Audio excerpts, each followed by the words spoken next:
Hello, my name is Ayla Baruchu and I'm the tutor for experimental psychology. So happy to answer any questions you may have. And we have our first question.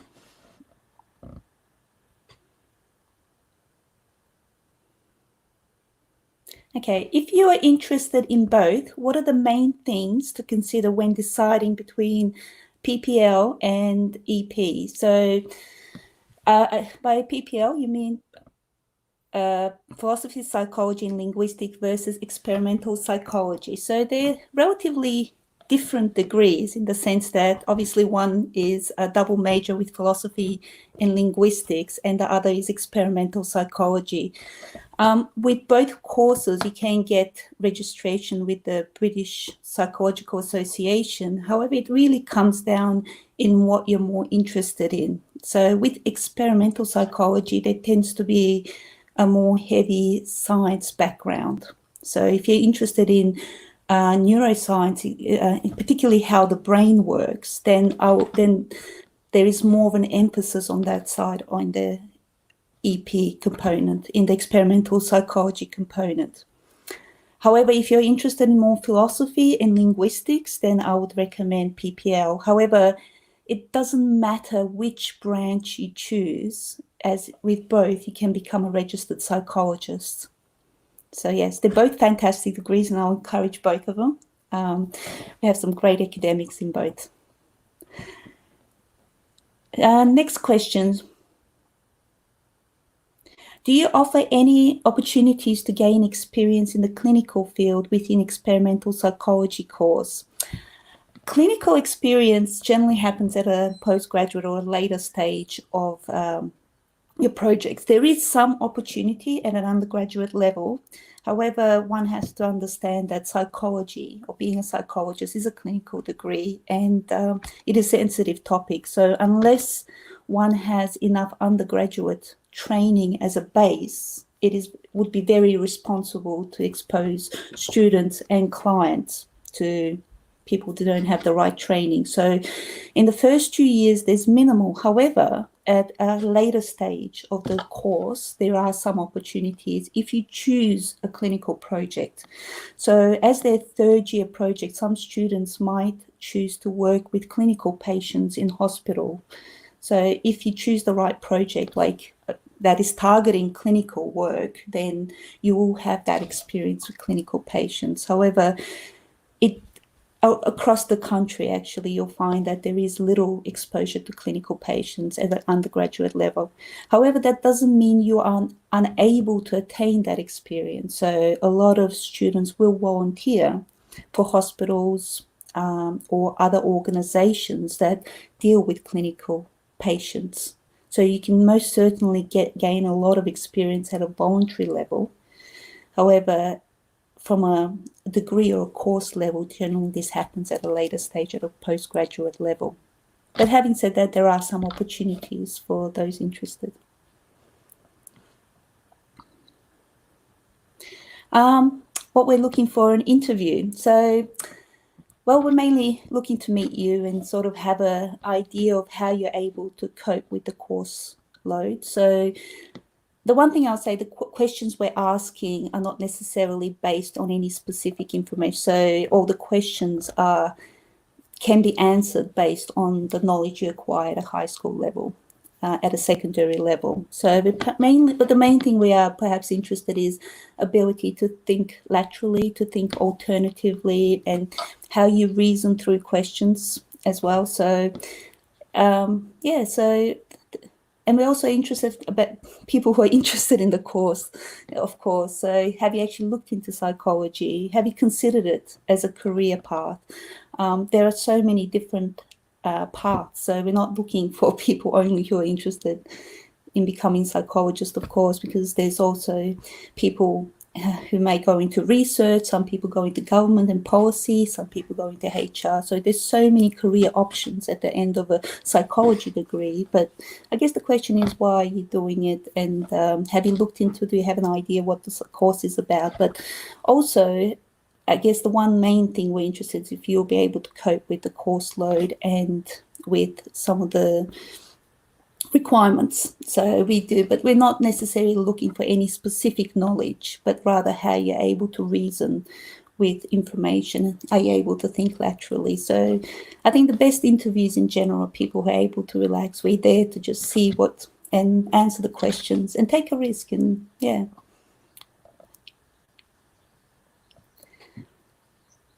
Okay, so generally the interview involves you coming in and we have a set of questions that you require to answer. The questions, like I said, are general questions. I mean, on the day we do set them, we don't actually announce them in advance. Yeah, so it's a very short interview, only about 15 minutes. There don't need to be any preparation at all, and just come and you'll have the answers as it is. The main thing is you're able to relax and actually just be able to answer and interact on the day with us. So yeah.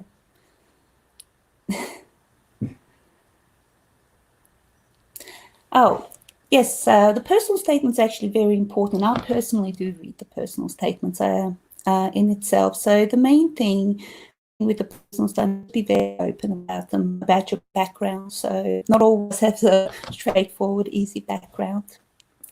So there are challenges. So if you've had any challenges in the past, it's important to be open about these background, but also to talk about any work experience you might have had in the field, why you become interested in psychology, why you want to do psychology.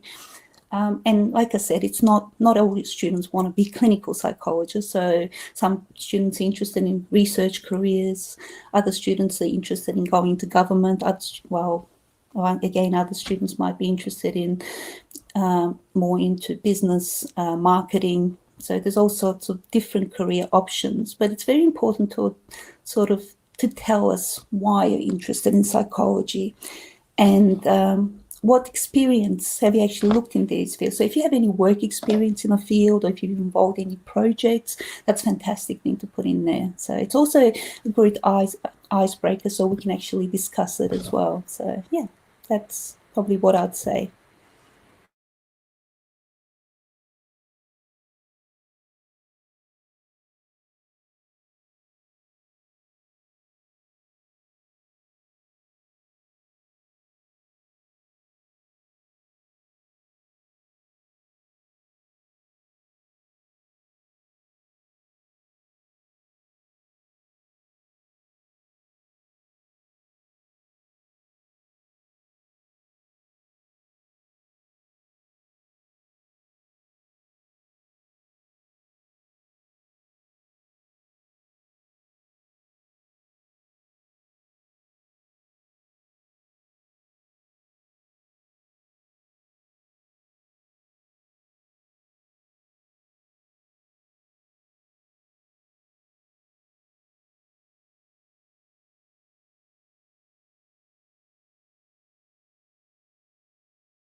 Okay, I believe we're back online.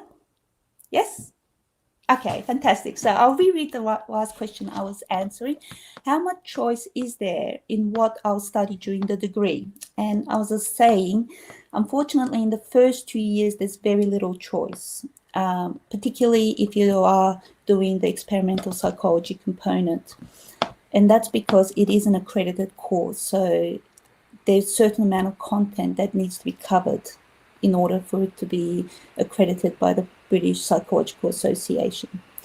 But that is very important as well because psychology is a very multidisciplinary subject, so you do get a very broad understanding of the topic, all subsections, including social psychology, cognitive psychology, social psychology, and neuroscience as well, behavioral neuroscience. So all the different branches of psychology do need to be covered in the first 2 degrees. However, after the first 2 years, you do get to choose the topics you're most interested in. However, having said that, within each of the years, first, there's still choice in your essay topics or which topics you rather focusing within each branch as well. So it's not like there is no flexibility. There is still a lot of flexibility within the first 2 years. However, nevertheless, the topics do need to be covered in the first 2 years. And then in the third year, you do get to choose your projects and the subjects that you're more interested in as well. So, yeah. What's a psychology tutorial like? Okay, so I'm one of the tutors, so I think they're fun. They're and really enjoyable.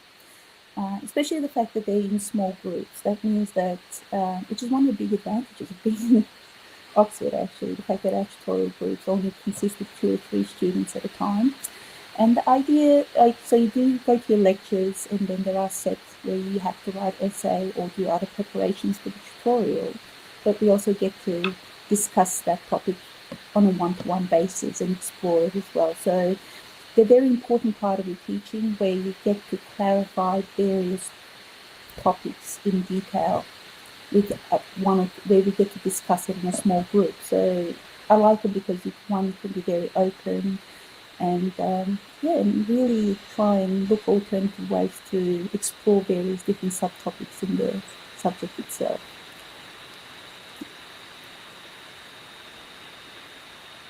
Yes, generally they are encouraged, and hopefully, I mean, of course, this all depends on government regulations, but we are hoping that tutorials will still be one-to-one and in college. So your lectures are set up and ran by the department itself, but all the tutorials within the first year will be, for psychology, this is not for PPL, but for psychology, first year tutorials will be all within college. But however, at a second year level, then tutorials can be within other colleges as well. So everything becomes more specialist, and you do see tutors that are more specialized in topics as well. So you get to be part of not only part of your own college, but part of the entire university community, which is actually fantastic. Each college, I believe, all this information's in the EP website. So overall total is about between 60 and 70 students, but at Somerville, we actually take 4 students in psychology and 2 in PPL. So there's 6 students in total that we admit each year.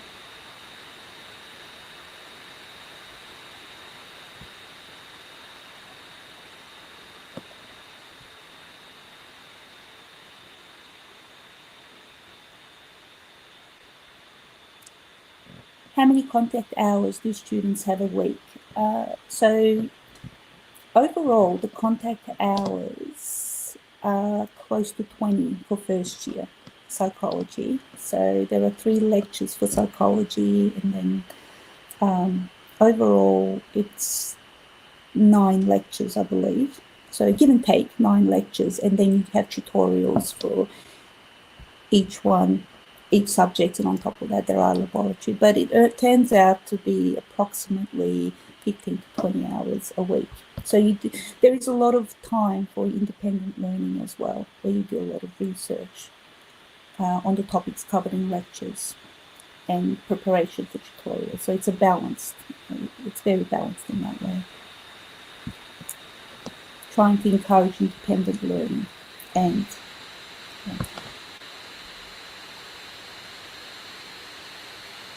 Oh, that's a good question. Do I need maths or further maths A levels to study psychology? I believe there may be some pre-requirement. That is a very good question for the department itself. So all the prerequisites for experimental psychology are listed on the department website. So that would be. So I would not. I assume there would be some requirement of mathematics. However, within the course itself, so once you're admitted, all the maths you need is taught. So because psychology is a very multidisciplinary topic, and we have students coming more from humanities background and from a scientific background, we do ensure that all our students have all the prerequisite skills in order to achieve well in the subject, so they can actually succeed and do really well. So everything is taught again from a base level up. So all the fundamental skills you need, whether it's in mathematics or other subjects, will be taught. However, the main mathematical component in the course itself is statistics. So it's a prerequisite subject that needs to be studied, whether you do experimental psychology or philosophy, psychology, linguistics, PPL.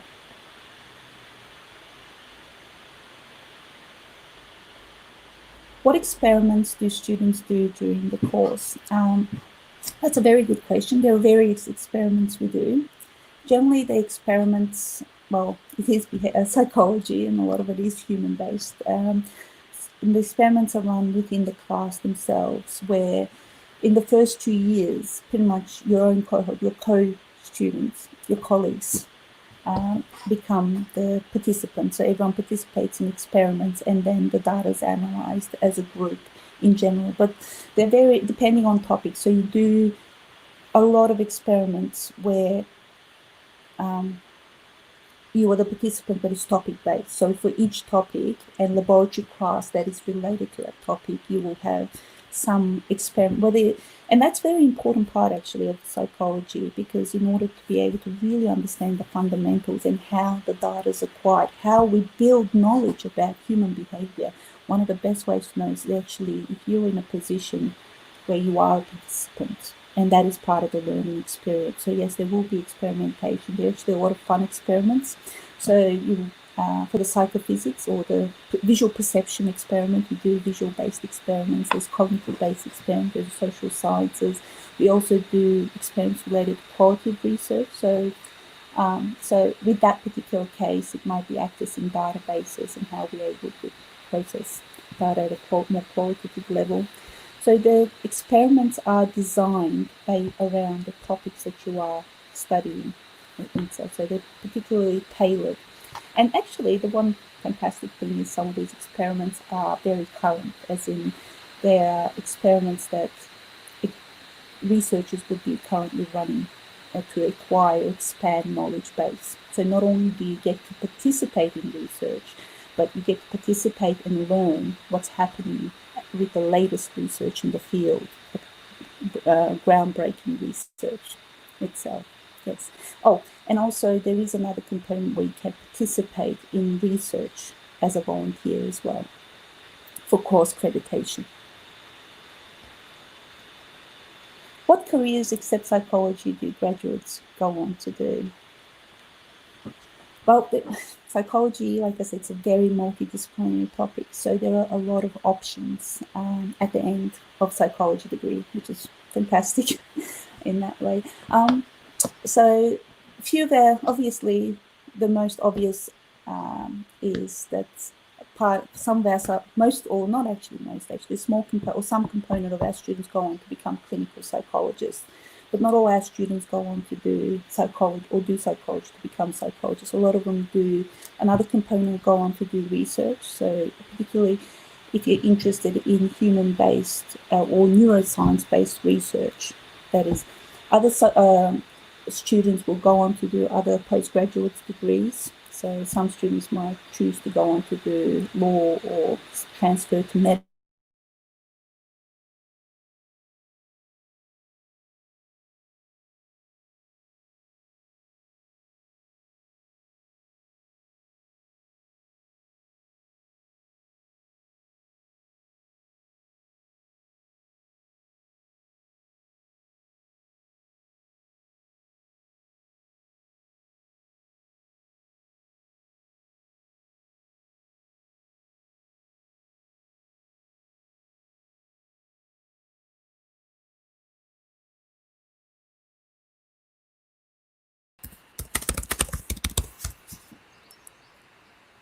Okay, we're good again. I'm so sorry, we lost you again, but you're back. Okay. Okay, so the last question I was asking, except psychologists, what do graduates go on to do? So a lot of them go on to do research. Some graduates choose to do other postgraduate degree, whether it's an MBA in business administration. Others might go on to do other courses that like legal studies, law, or medicine. So, however, once outside of academia, a lot of the students also go on. So there's a lot of human resources. Some people might go into policy, some students go into development, others go into politics. So there are so many options at the end of a psychology degree in that regard. So yes, it's a very good foundation, because I can't think of a single industry that's not interested in human behavior or wouldn't find that kind of background valuable. So yeah, it's a very versatile, and there's a lot of options at the end of the degree. And there's actually very good career advice to help with choices as well at the end within the university. What is your main interest in the field of psychology? Should I choose my college based on the academic interests of the tutors there? Okay, well, firstly for me, I'm very interested in perception and what we call multisensory processing. So we have different senses and we integrate that information. And that has a lot of benefits for at various levels, whether it be at a perceptual level or cognitive level. So the way we process information is it's much faster, much more accurate when it's at a multisensory presented in there, like when you receive it at a multisensory level. And what I'm personally interested in, how that can benefit people. So improve learning and cognitive abilities, particularly in people with stroke. So I'm very much interested in basic psychology and how that translates to clinical psychology. That's the area I'm interested in. I think it's very important. College, it's an interesting questions whether you should choose your college based on academic interests. Well, I think that people choose colleges for different reasons. However, I think what's more important that you choose a college you'll be happy to live in, because that becomes your home as well. And have a look at the overall broader outlook of the college itself. Because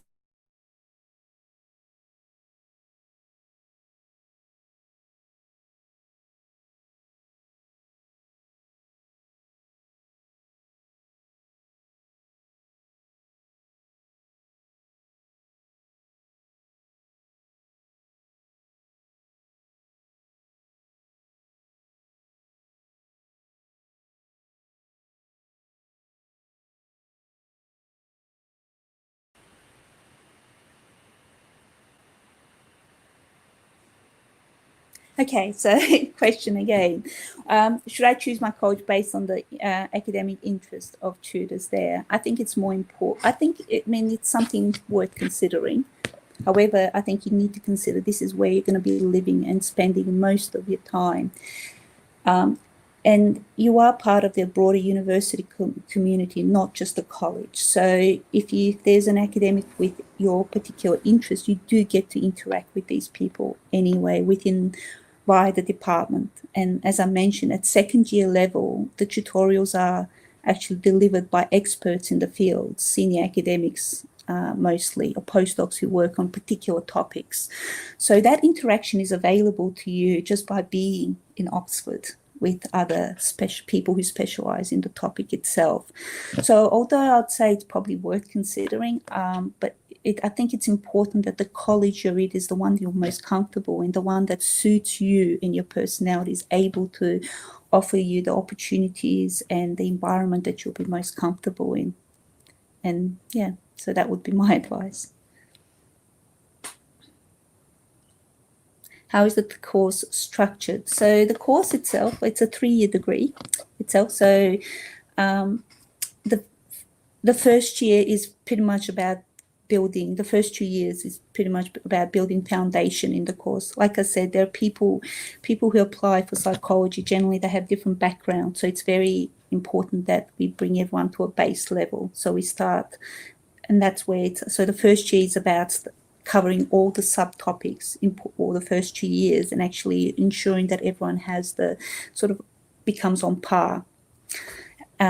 So at a third year level, then it becomes more interest-based, where you're able to choose subtopics you're more interested in to go on. That will help you direct you in the career path you're more interested in. Having said that, there is always flexibility because of the way this course is structured, in the sense that it gives you all the foundations you need in the first 2 years, so that once you complete the degree, so a lot of people think they know what, but they do change their mind And with the way the degree is actually structured, it allows you, provides that flexibility to you, because you will do the socials, the cognitive, the neuroscience. So when you graduate, you have all these sub-skills, and then you can specialize in what you like, or you can take your degree in whichever career direction that suits you best.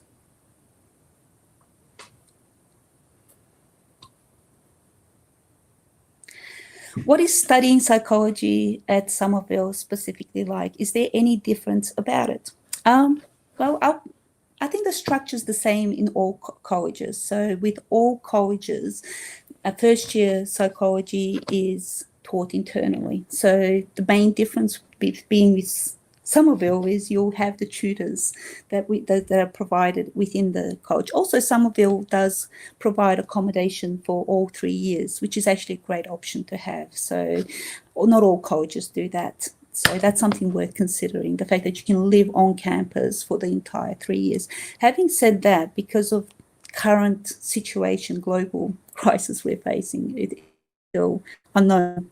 That, I mean, I believe the college is still making every effort to maintain that. However, that's probably one of the perks of being in Somerville, the fact that you do have that. But otherwise, and also the tutors will be, so I'm one of the tutors for psychology, and there are other tutors available as well within there. Once it gets to second year psychology, then it actually broadens up. So you do go visit other colleges or other tutors within the department for more specialist training itself. So yeah, so it's not that different across, because the college works, all the tutors within the college work with the department. We work as a team with the department to ensure that there's equity across the whole university, that all students get the same experience or quality of education in psychology. This question was asked earlier, how many psychology students do we take per year? There are, like, the whole department as a whole takes between 60 and 70, I believe. That's a good question for the department, but Somerville takes 6 students, 4 students that are experimental psychology, EP students, and 2 students that are PPL, philosophy, psychology, and linguistics. Is it true that psychology is female dominated? Largely, yes. It is, not at all levels. So at an undergraduate level, generally more females are interested in psychology, but that doesn't mean that we don't have male students. We still have a very strong male presence, and they do very well as well. But yes, it is predominantly female. However, as you go into postgraduate and senior levels of the profession, then it balances out more so to be 50-50. So you'll have just as many female and male professors teaching you. So it's very balanced in that way. Is there any admission? Yes, there are admission tests, and these are based on the university website. So if you go to the experimental psychology website and the university website, all the prerequisites and the admission tests are on the website. The test is not specific for psychology, but there are requirements for psychology you need to fulfill. So how can I prepare for the admissions test? The admission tests are not based on any prior knowledge. So specific to psychology, they're more general knowledge that would have been covered in your secondary teaching. So I guess one way would be just to revise that content, but it's not actually, we're not looking for any additional knowledge that is not part of high school, like teaching at a high school level.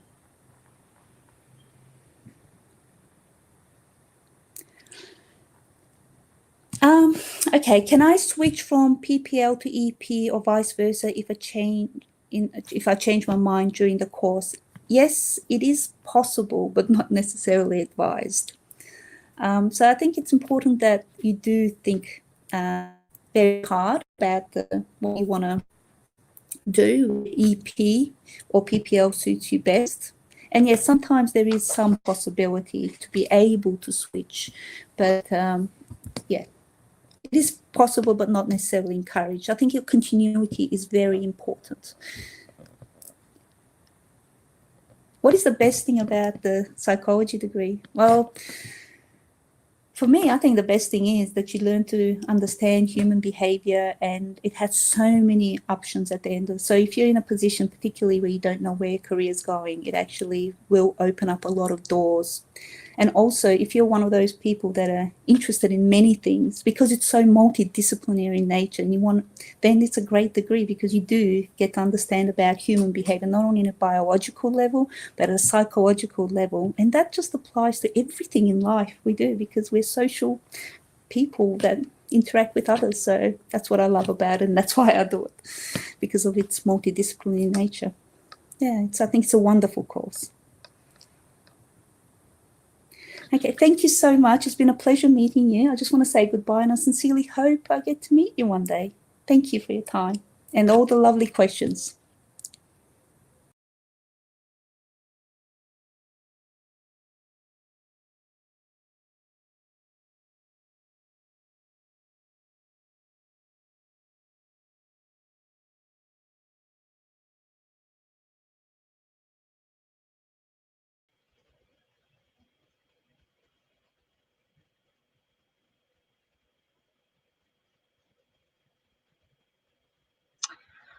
Hi everyone, I'm Sam Diekman. I'm the music fellow here at Somerville College. Thank you for joining me.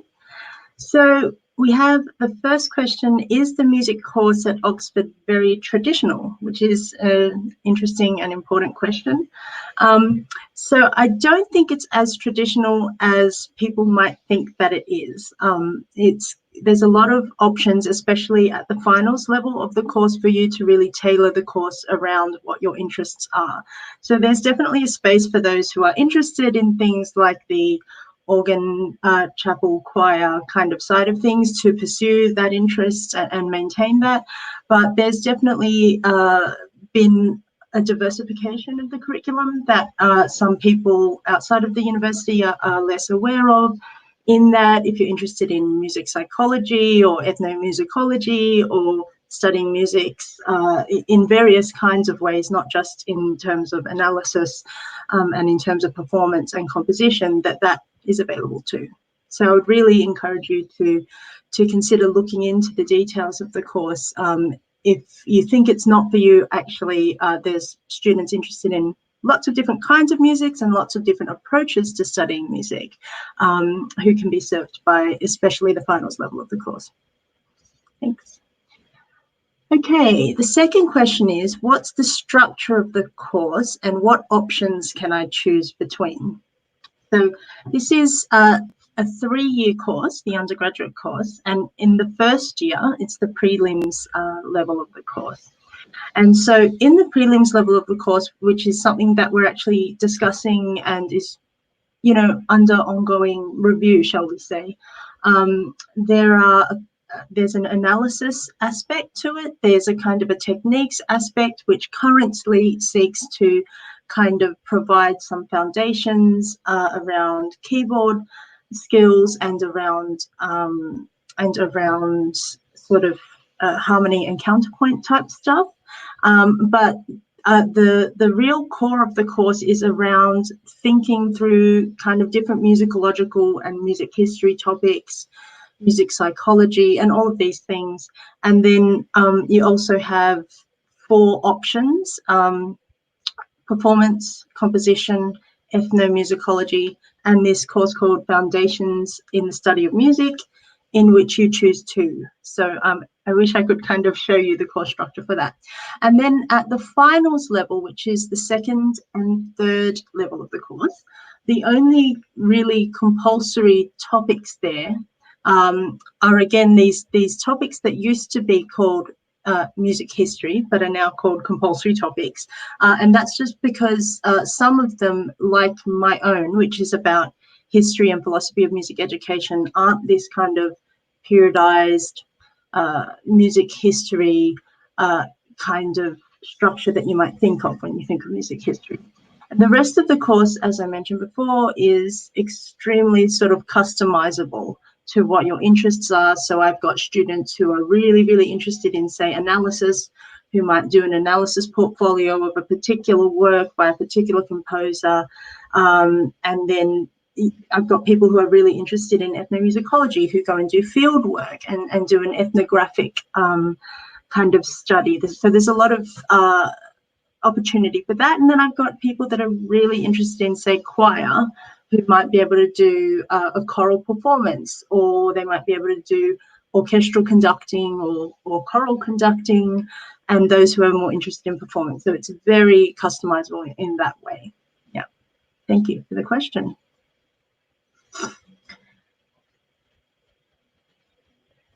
Okay, the third question is a really important one. It says, is it essential to have keyboard skills to do music at Oxford? And the answer is no.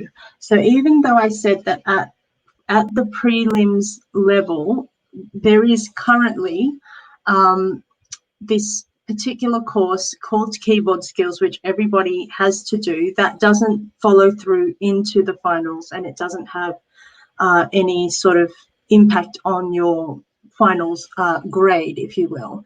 My own kind of philosophy as an organizing tutor is to have everyone, provide everyone the opportunity to take up the broadest education that they can. So even those that think that they're really interested in, performance and don't want to do composition, the way that I organize it is to make sure that at the beginning, taking into account workload and things like that, how can we do it so students actually get exposed to everything and can actually just try everything, and then decide which are the papers that they want to be examined on. And that's something that I do at both the prelims level and the finals level.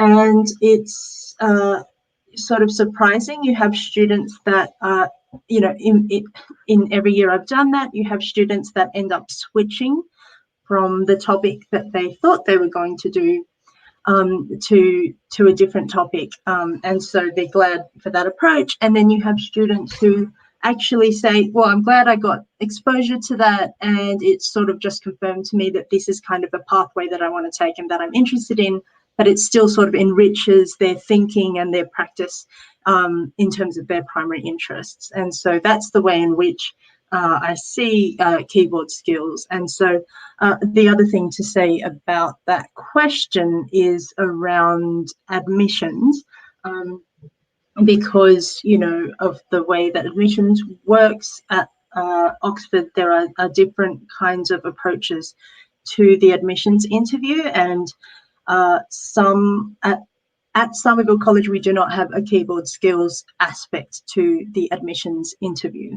And yeah, I may come back to that later because if there are questions about that. Okay, question 4. What are the interviews like? Is there an audition as part of the admissions process? Okay, so the second question first. There is an audition as part of the admissions process. And what I would say about that, kind of mirroring this idea before about there are so many ways that you can study music and so many different kinds of approaches to music. And so that's sort of reflected in the interview process and also what you kind of submit. So there is an audition, but for me, if someone had written in their kind of application that they were interested in music history or they're interested in composition, more so than performance, then that is taken, the audition and the performance audition is kind of taken in that light. What I'm looking at really is the whole profile of a person and contextualizing it in regards to what they say they're interested in. So if you tell me that you're really, really interested in becoming a composer, then I will look at your composition sort of in that light and the performance in that light. And, comparatively, if you tell me that you're super interested in performance, then I'm going to sort of do the reverse. The interview itself, as opposed to the audition, which is run at the faculty side of the admissions, the interviews that take place at the college side, at Somerville College would involve probably 3 exercises. So one, which is a really, really key exercise for me, is that you will be given a piece of written prose about music. So whether that's sort of music history or kind of a reflective music philosophy thing, you will read that. And then you're going to, we'll ask you questions about that piece and kind of just reflecting on whatever it says in that piece. The second thing that I do for interviews is a listening kind of exercise. So you will, and all of this is stuff that you prepare before I actually see you in the interview. So you'll have sort of an MP3 player and you'll listen to a track, and you'll try to kind of make sense of what you're hearing. How would you represent it? How do you think it's working structurally? And this can be a piece of music or a track from any kind of genre, culture, tradition. So this is not necessarily the sort of music that you might expect to hear or to have to analyze. And so what's important for me, it's less about you know, specific terminology or you know, being able to notate what you hear. That's not what's important in this exercise. It's more about kind of the observation and what you can pick out in the music and using the language that you have. Of course, it's great if you have that language and use it, but I've had people give some really, really insightful answers that demonstrated their musicality and their musical thinking without necessarily having, you know, some kind of formal jargon to put on that. And that can be, you know, equally as or more impressive than someone who can use terminology but not be as sort of observant about what's happening in the piece. And the third thing is a score analysis. And so that's where you're looking at, you know, written notation. And here you will also have the track, a recorded track of the music that you're looking at, in which you'll do the same thing. You'll sort of try to pick out some meaningful, whether it be structures or patterns that you can see on the music, chordal harmony. And for me, you know, I think the track is really important, because if that's something that you're less experienced with, then there's also things that you can hear, and joining them together is really important, right? Because we hear music, we don't mainly encounter it by looking at a piece of paper. So I would encourage those, even who have less experience with the score analysis, to still bring those observations. And as I say, it's the whole profile that really matters. Thanks. What are you looking for in applicants? Yeah, that's a tough question, because I don't think there's any one thing that we're looking for, and it's kind of to the point of the whole profile thing. And it really, because it is so broad, the study of music. So, you know, if you're someone who wants to be a performer versus someone who really wants to get into music psychology, or someone who wants to be an ethnomusicologist, the way that those strengths are going to come out will manifest differently across these different exercises that you get, and the different submissions that you contribute to the application process. But, you know, as with anything, what we're looking for is, you know, those critical thinking skills, again, that musicality. And musicality can come out in performing, it can come out in the way that you compose, it can come out in the way that you think about music and talk about music and analyze music. So really, we're just looking at the whole profile of someone. And what we also really look for is someone for whom the kind of tutorial system is something that kind of would suit their style of learning, and something that so that's a very specific type of thing. And so that eagerness to learn, that open-mindedness to learn, but also the critical thinking to kind of absorb information, but also to reflect on it critically, I think is really important. And I think that's probably true of all subjects. Yeah, thank you for that question. Can I focus on performance during the course? Yes, I have a student that is very into performance. So obviously, the music course at Oxford is not. We're not a conservatorium, basically. But that said, as I say, because you can customize the course to your liking, there can be a very performance-heavy pathway through the course. And we definitely have students that are very, very interested in performance. We have students that want to pursue performance really professionally. I'm thinking of one individual, not at Somerville, who sort of in the last year was kind of in a lot of sort of international competitions and things like that on his violin. But what it actually enables is it enriches a different kind of thinking and familiarity with the discourses around music, and not just a kind of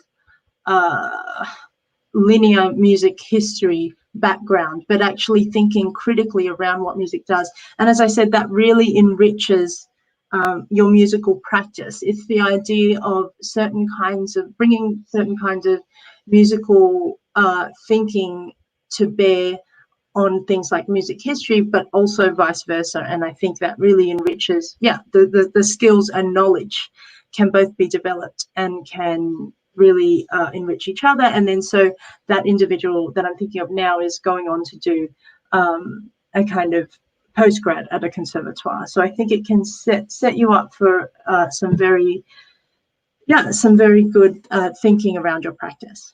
Thank you. What's the music scene like at Somerville?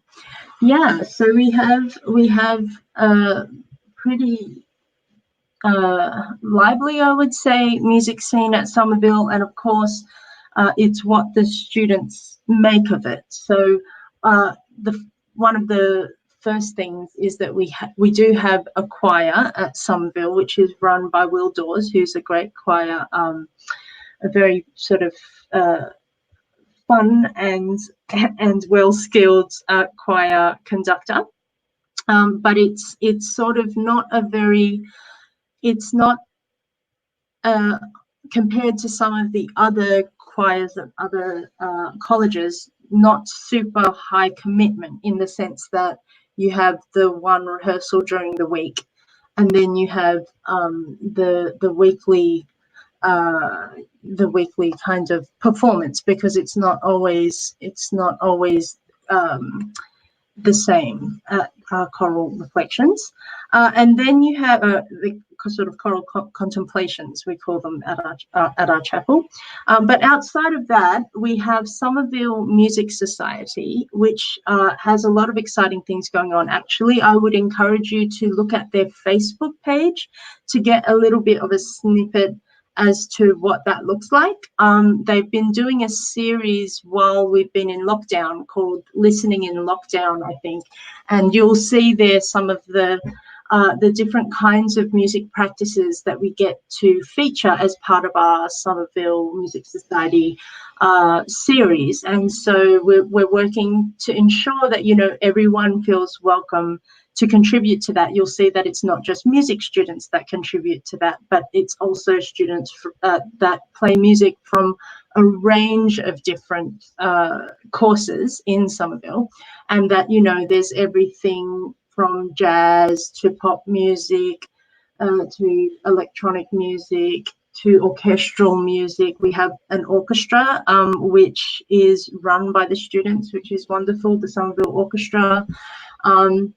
And they've got a piece up there as well. And, we have the opportunity really for you to make it your own. So one of our current first years is a Hindustani classical vocalist who's been really involved, which is fantastic. And we have another student who is very active within the African and Caribbean Society and is really involved in the university's gospel choir. So we as part of the Music Society, we hosted one of their concerts, which was absolutely fantastic. So yeah, that's the sort of thing that we do. And we also, before COVID in Hillary term, had a soiree, which was just really a chance to get into a different space, sort of outside of the chapel, and have some kind of small open gig type, open mic type feel event, which was really nice and the students really enjoyed. But it's something which is run by students and which really it's yours to make of it what you will. Thank you. Question 8, how much should I talk about my extracurricular music stuff in my personal statement? How much should I talk about it? Listen, your personal statement is something to give us a sense of why you're interested in music, what your directions are. So absolutely, I mean, with music, I mean, if you do that stuff, you would definitely want to put it in. You wouldn't want that to be the only thing that you discuss. We also want a sense of probably the fit as far as what you think or how you might pursue things from a curricular level as well. So academically, what you're interested in with music. But because, as I say, there's quite a crossover, then you don't have to think so separately. So, for example, if your extracurricular stuff involves, I don't know, say being in a jazz ensemble, or perhaps, you know, doing outreach, music education outreach or something, those are also things that are part of the course, or which you have the potential to do as part of the course. So I would welcome you to discuss that as well as your academic stuff, because it's not so separate in this degree. And so, you know, if it's central to what you want to pursue further, then it's, yeah, the boundaries are not so distinct, if you like. Yeah, okay. Why should I choose music at uni, Oxford, over a conservatoire? Okay, so this is a good question. And so the thing is, it really depends what you want to do. So I will never say that, you know, it is the thing that you absolutely should do. As I mentioned before, I think the thing about studying music academically and allowing that to enrich practice, whether you're interested in composition or performance, or any other kind of practice, is that it furnishes a different perspective of those things. And it's a kind of holistic approach that can really enrich any pursuits that you have in that direction. You know, but that said, it is an academic course in the sense that there are essays that you have to write and things like that, which you know, the nature of it does lean that way more heavily than it might at a number of conservatoire courses. So if that's not the thing that's for you, then that's obviously fine, and you know, you've got to do what's right for you. If you aren't sure really what way you want to take in music, and you're kind of keen to have a broad education in music and see the different possibilities, the different pathways that you can go with music, then I would encourage you to consider music at Oxford, because it is different from a conservatoire in that route. And the other thing about music at Oxford, which is different to a conservatoire, is that, say you're a composer, or say that you're a musicologist, or, you know, a budding composer and budding musicologist, you know, and you're interested in performance, but you don't want to pursue it, you know, very heavily.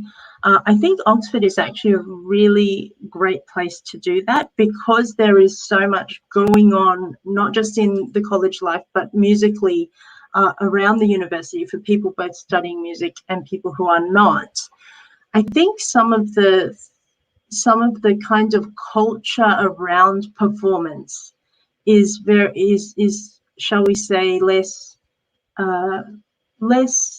maybe intimidating than it, like you don't have to be a performer to perform music around Oxford, in a way that the culture in conservatoires would be a little bit different, because it is very if you like, the kind of approach and philosophy around performance being so kind of professional standard is different. So I think it's a very well-rounded approach to music, and where again you've got this chance for curricular and extracurricular things to really intertwine. So another example of that is, if you're studying conducting, so I have a couple of students that were really interested in conducting, because we have Somerville Orchestra, there's just that space for them to practice conducting in a non-intimidating way, in a way that's not having to be provided within the curricula, where they can develop those skills. And I think a lot of those kinds of networking musical opportunities that link curricular and extracurricular activities is really clear at Oxford, in a way that it isn't in something where there's quite narrow pathways and which develop things towards a specific professionalized outcome, which I think doesn't have this level of kind of integration between different sort of activities, events, and approaches to studying music. Yeah. Question 10, does everyone who does music at Oxford play multiple instruments? No, that's not the case. Everyone does not play multiple instruments, and in fact, some people don't even identify as performers at all. And so, performing is not a core aspect of the degree, as in while you do have to audition as part of the interview process, there are no mandatory or compulsory performance modules as part of the degree. So you don't actually have to perform. That said, as I said, because of this, I don't want to say casual, but this kind of really informal and accepting culture around music playing at various levels. And don't get me wrong, there's a lot of opportunities to develop skills to a professional level as well, but then there are a lot of opportunities to just try things out. People do find that, it's a good place to do things like pick up a second instrument if you want to, and be able to play it in an orchestra without being intimidated. And so, yeah, it's a good chance for you to do those things, but there's certainly no need for you to do those things, and you can be very successful in the music degree without performing as part of your degree at all. Yeah. Question 11, what is my research specialism? So I'm someone who researches in this area of ethnomusicology and music education, and I'm really interested in kind of applied and community music projects. In particular, I've done stuff around music projects that help to develop kind of intercultural relations, and I'm also interested in kind of the role that music plays in migration as well, and in migrating communities and in resettlement contexts. So that's my research specialism. And so the way that this isn't part of the question, but the way that then relates to the work I do as part of the degree is I teach the music in the community course, and 2 music education courses. And I also teach a musical multimedia course at prelims.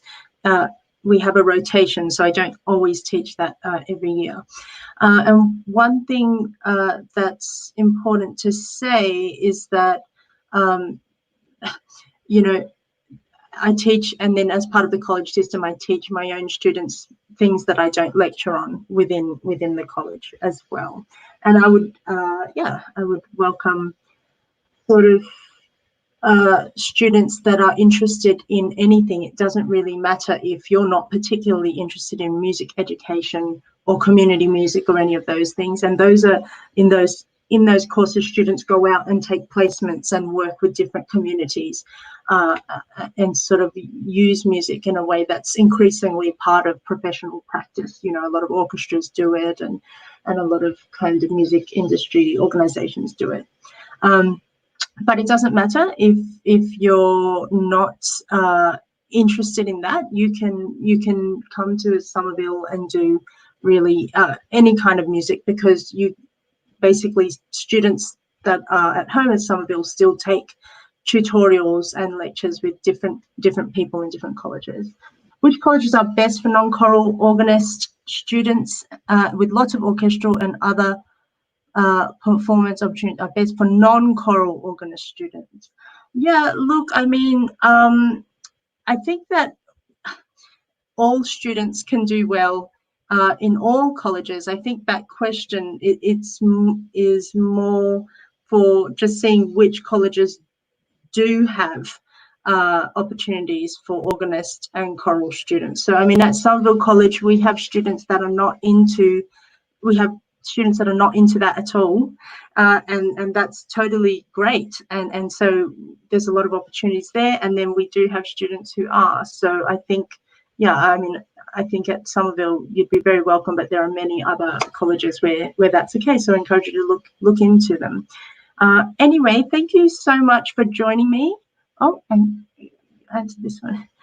Yeah, so we have a music student on the next live stream panel at 11 and to 11:30, who I'm sure you could ask a lot of questions about it from the kind of student perspective.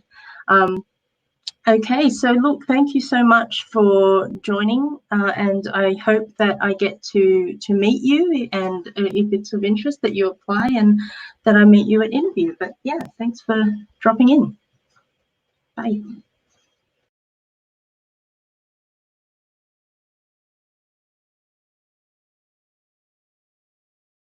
And the people are like really amazing and friendly. The buildings look really cool. They're like this nice red brick architecture, apart from the one where I live in, which looks a little bit ugly. But yeah, it's really near to the computer science department, really near to the math department, science.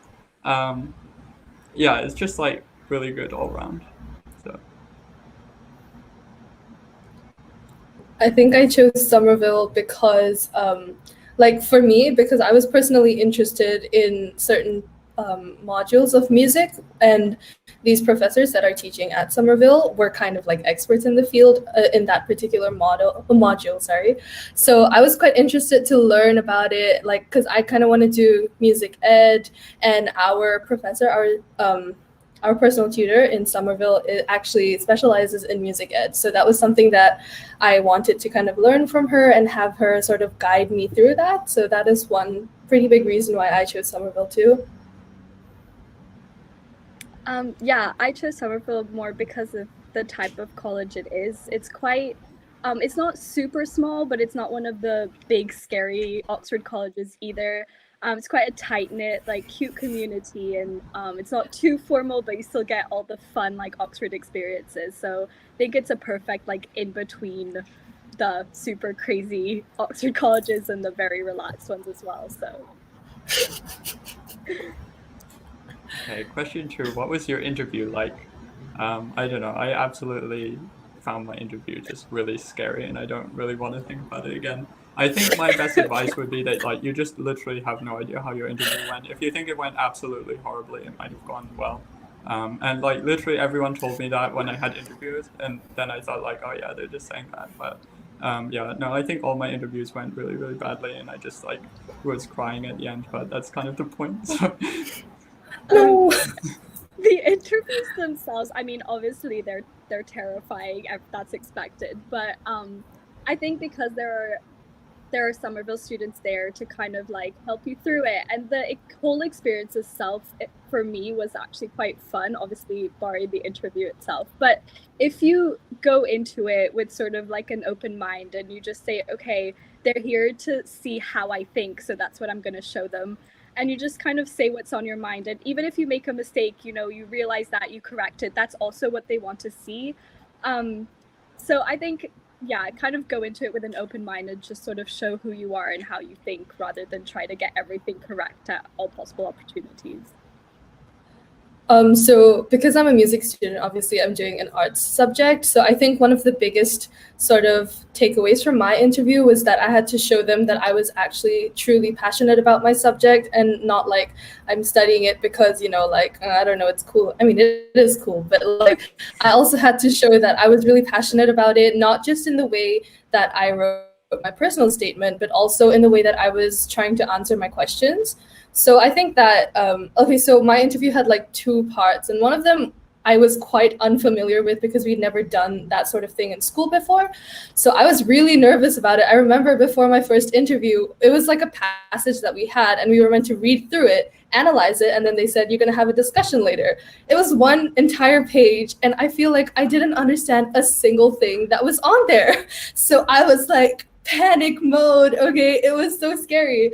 But then I went into the interview, and the tutors there asked me, oh, is there anything that you didn't understand? And I was like, a lot, really. But they kind of helped me like walk through the passage. Like, they didn't tell me the answers, obviously, but they kind of helped me to facilitate my way through it so that I could actually have a sensible discussion about the passage, which I thought was an incredible way of going about an interview, because I've never had an interview experience like that before. Because where I come from, it's like if you get something wrong, they're just like, I don't know, like the entire panel is just like scribbling all your wrong answers, and you're like, yikes, you know. But I think in Oxford, the interview was a lot more enjoyable in the sense that I felt like even if I didn't know that something was wrong, but it did turn out to be incorrect, the professors kind of like walk you through it, and they're just like, actually, instead of thinking about it this way, why don't you approach it from an alternative perspective? And then you kind of get to the answer on your own. So I think they're just trying to look for how teachable you are instead of like purely how knowledgeable you are, which was probably my favorite part about the interviews. Yeah. Okay, so the next question is, what's been your favorite part of the course so far? The whole course has been absolutely amazing. I have like such an amazing tutor, and I just enjoy all the tutorials with him.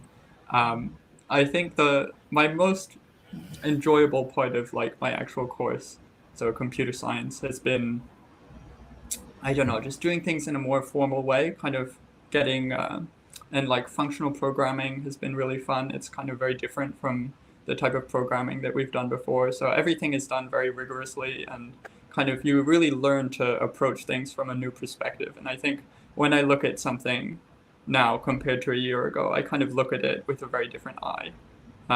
And yeah, I think that's kind of been the most interesting part of my course so far. But I mean, obviously the course, at least I found my course is very varied. There are like lots of different things.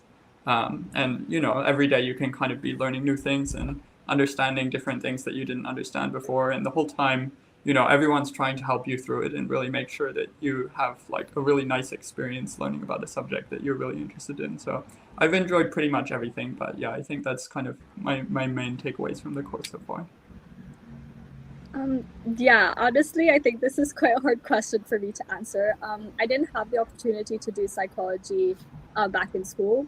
I did obviously read around my subject, otherwise I wouldn't have applied. But everything just seems like so like interesting and fascinating to me. So I don't think in terms of the course I could pick out a specific thing.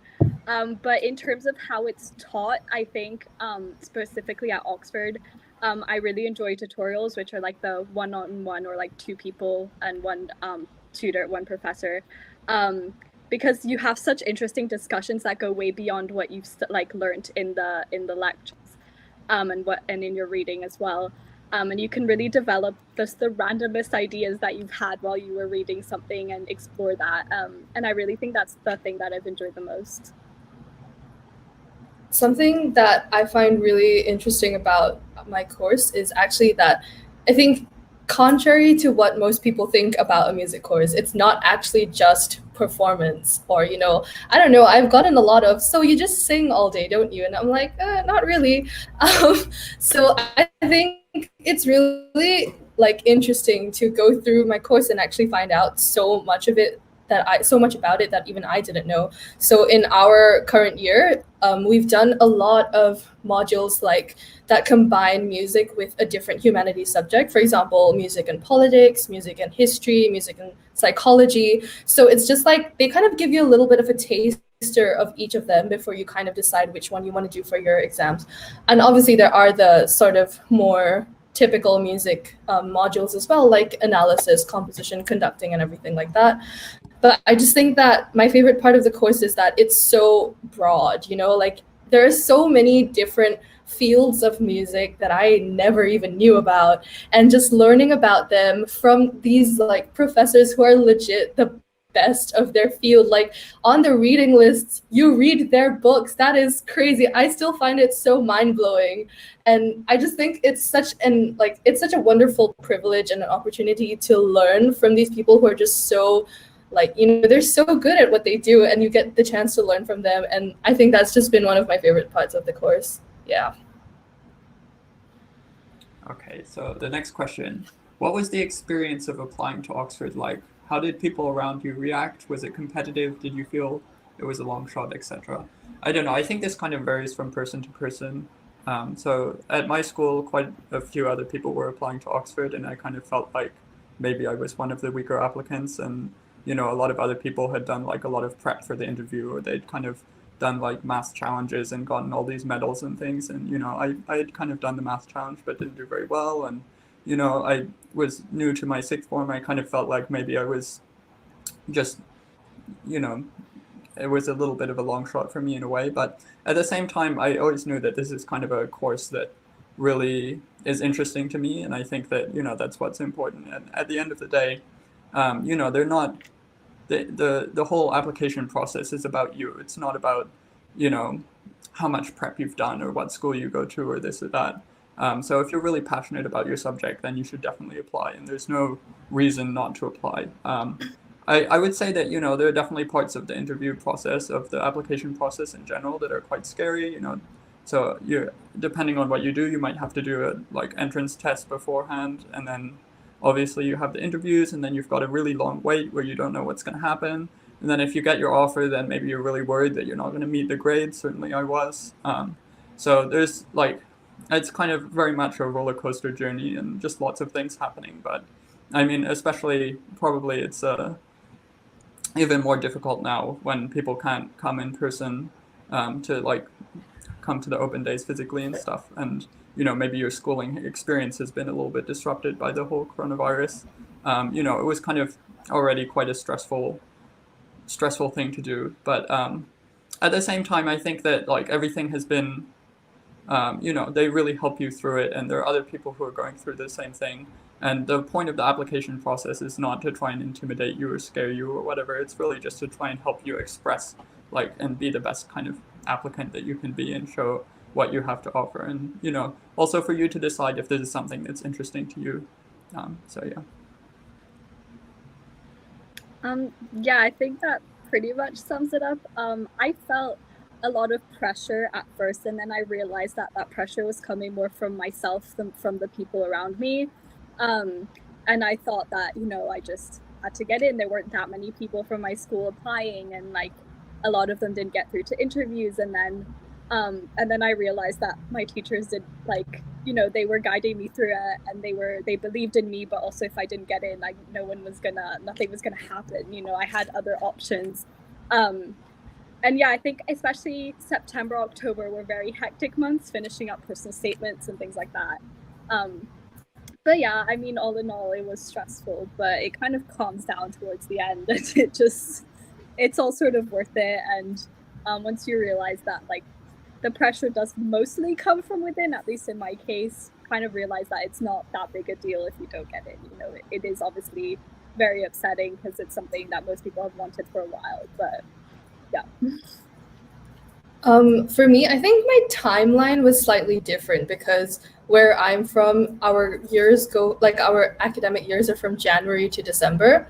So because of that, the Oxford application like period was literally 2 weeks before my final exams. So that was quite stressful. Like I remember that the deadline for UCAS was on 15th October and my exams were on the 30th.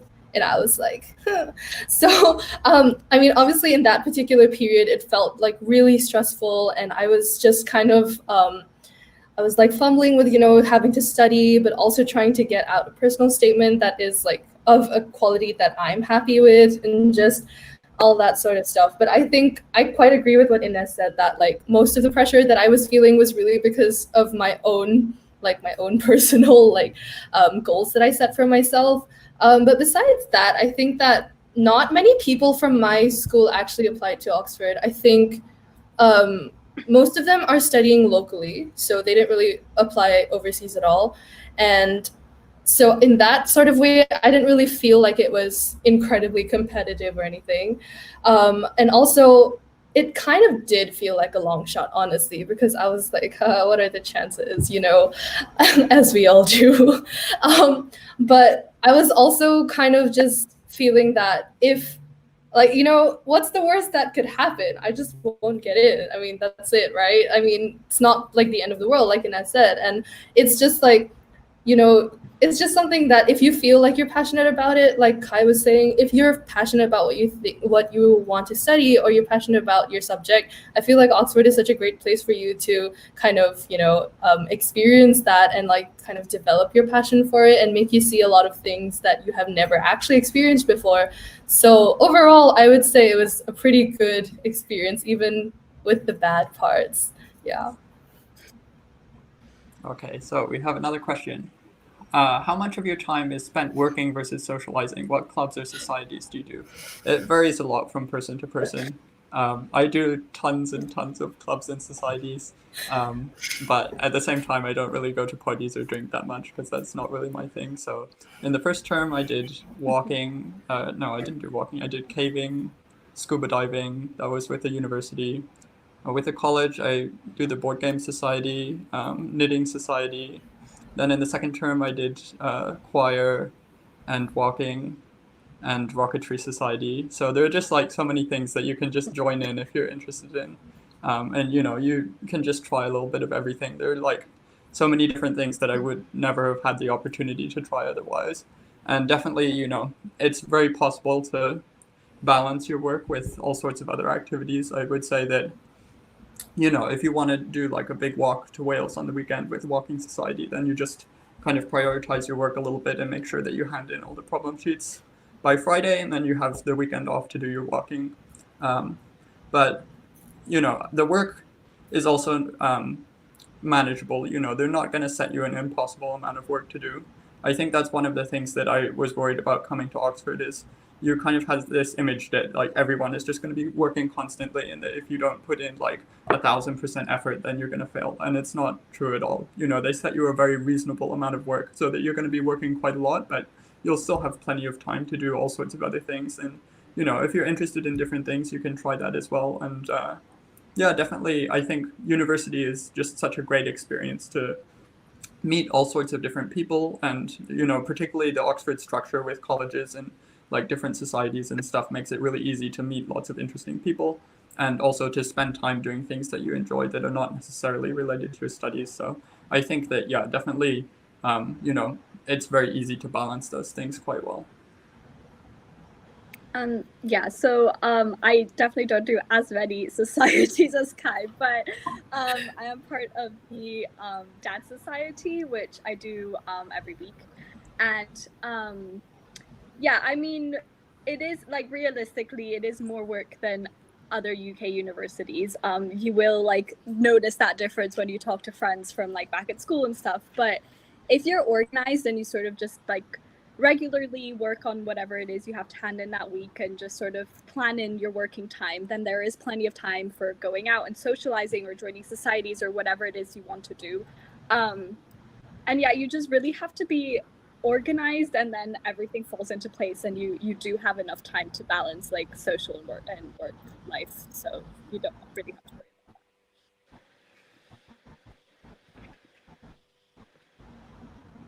worry. Initially I didn't really spend too much time socializing because I was a little overwhelmed with the sort of like, I don't know, I think it's just because moving in a new country and my parents were in there and there's like work to do and everything just kind of was like, overwhelming. But as the term went on, I feel like I started getting used to it a little bit more. And as Kai mentioned, the deadlines are pretty reasonable. And I feel like once you kind of get how to do the work. So for music, some of the work is actually essay based. So you have to do some readings and then write an essay about it. So once you kind of figure out how to do readings effectively and like efficiently, then you kind of start realizing that you can do a lot more. Like, so I'm in a band, so we have rehearsal for that like twice a week. And then I'm in the Zumba society, I'm in the badminton society, and like within college. And I just do like random things. Like I go for these seminars around college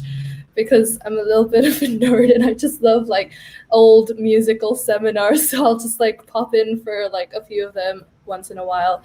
Yeah, and it's just really like, I just think that don't feel too worried about it. Initially, if you feel like there's not a lot of time to do everything, just like kind of be a bit patient with yourself and let yourself get used to this new environment where everything is legit, everything is so new that you just have to give yourself a bit of time to just get with it, and then eventually you'll be able to cope with it, and then you'll be able to do really well. So I think the next question would be good for Trina. Trina, do you want to answer? Okay. So the next question is, can you bring your own instruments with you, like a guitar or a keyboard? Yeah, of course you can.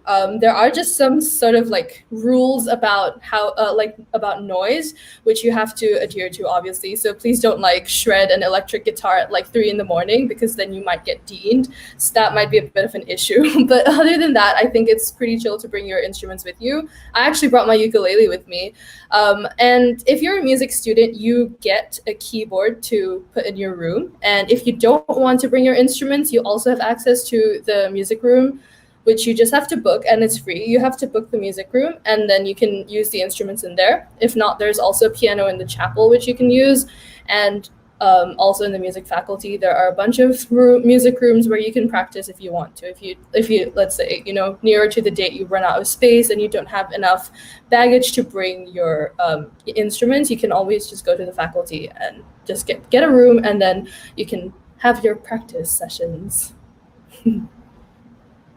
Okay. Question 7. Do clubs and societies that you can join depend on your college, and should you keep that in mind when applying to a college? I don't know. There are a lot of like very small things that vary from college to college. So I think it's quite hard to say, oh, should I use this like very small thing to decide which college you go to? And I think my advice would be, if all the small things add up to something that really means a lot to you, then yeah, because, if it's a little bit closer to your department and it has some clubs that you're interested in, and, it has some like really nice feature that you also like, and it has a really nice atmosphere. If all those things kind of add up, then yeah, that's definitely, you should consider those type of things. But I think that it would be a little bit weird to just apply to a college because it has a club or society, because I mean, it's first of all very easy to start a society. I started the board game society like a few weeks after I joined, basically. And, now it's like, was going through the lockdown, we're doing online sessions and stuff, and it's really fun. So, if there's something you're interested in, you can definitely start a society, and the JCR are very happy about that, and they'll like give you lots of support and help you, make it all official so that other people can join and stuff. In terms of the specific societies at Somerville, I mean, the ones that I'm part of, Board Game Society and Knitting Society, are both kind of new this year. There's Baking Society, there's like a Math Society, Physics Society, Music Society. There's like just all sorts of other societies. You can probably find a list of them online somewhere. But yeah, to be honest, I find that the kind of opportunities for societies at the college level are not really as good as the university level, because a lot of very niche things, there are not going to be enough people in college.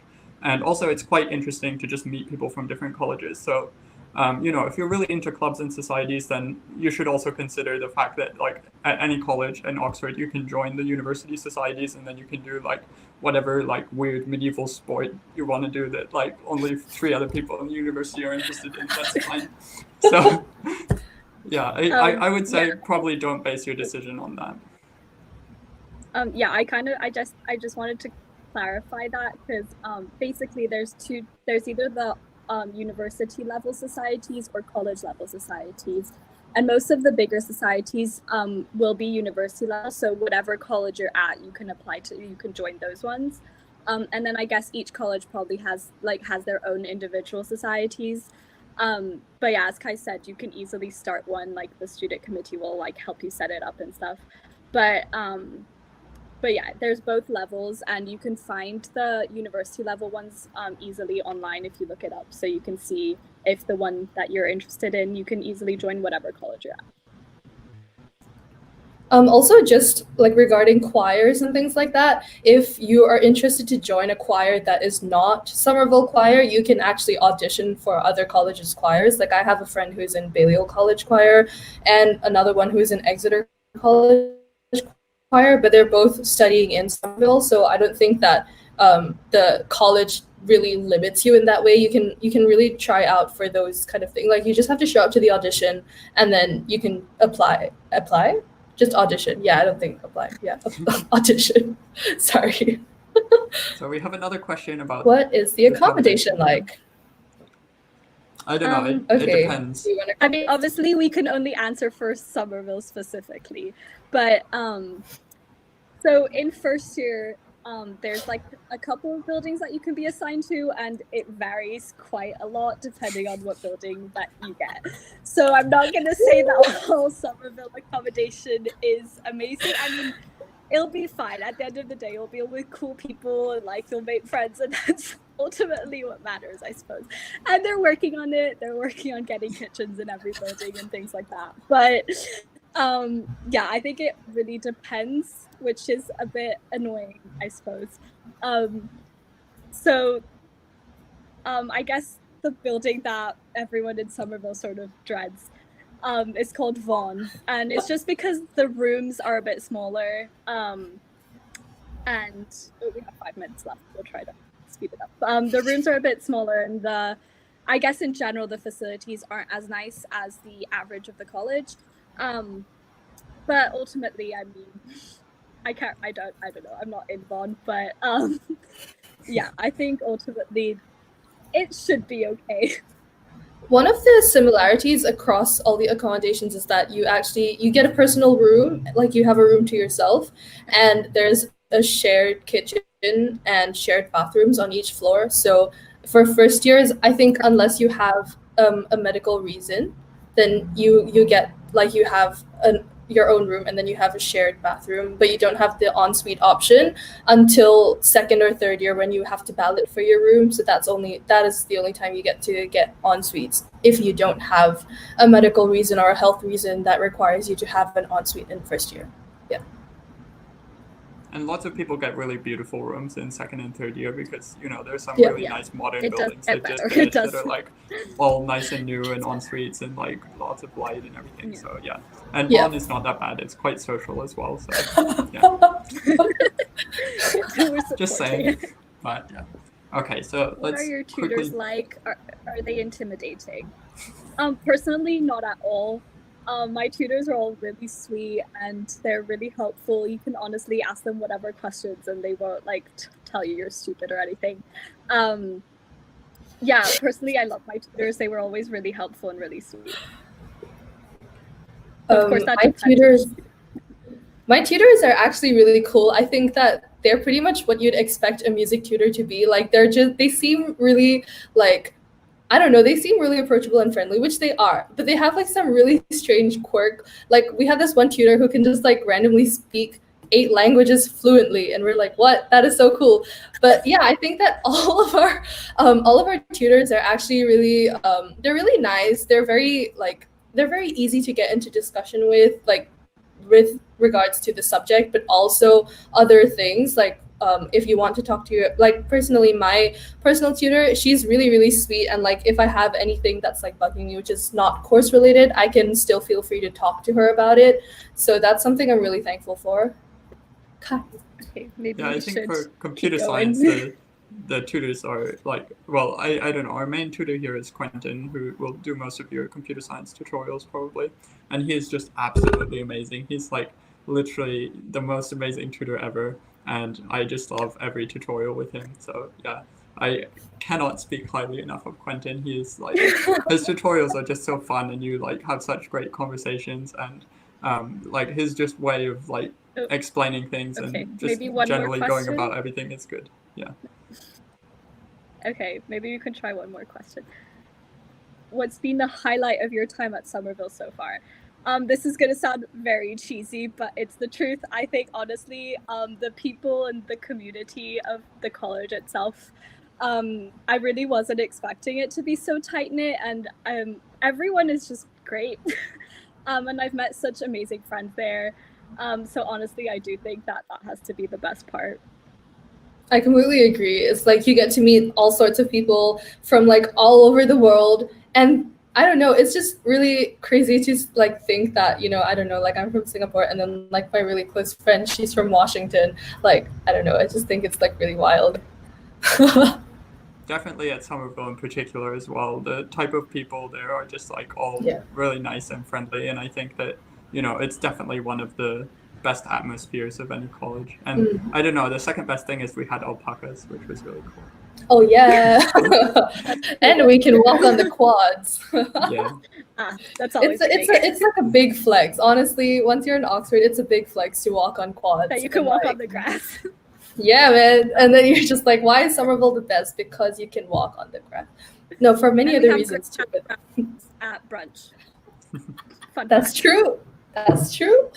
Okay, I think we have 15 seconds Okay. left. Yeah, well, I so- think, yeah, we've kind of run out of time now, but All thanks right. everyone for joining. It was thanks Thanks for very your nice. questions. Goodbye. All right, bye guys.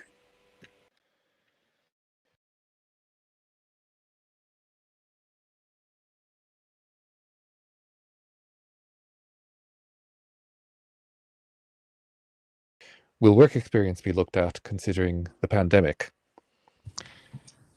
Okay, so this relates to how we do admissions generally. Every applicant's situation is different. Every year is different. So we try to make admissions as tailored to the individual applicant as we can, because people are applying to us from all sorts of different situations. They've been to different schools in different countries studying different curricula. And some people have had access to, you know, other extracurricular activities they can be doing. Some haven't. So at every stage of the admissions process, we try to gauge the applicants based on those individual circumstances. And of course, this year, you know, things are very different. Everyone's circumstances will be different, and we'll be, you know, judging appropriately. So what that means practically is, for example, everyone who applies to us sits the MAT, the Maths Admissions Test. That's for all the maths courses and computer science courses and related courses. And this is one of the main things that we use when we're shortlisting, when we're deciding who to invite to interview. And this is a test of basic mathematical ability. So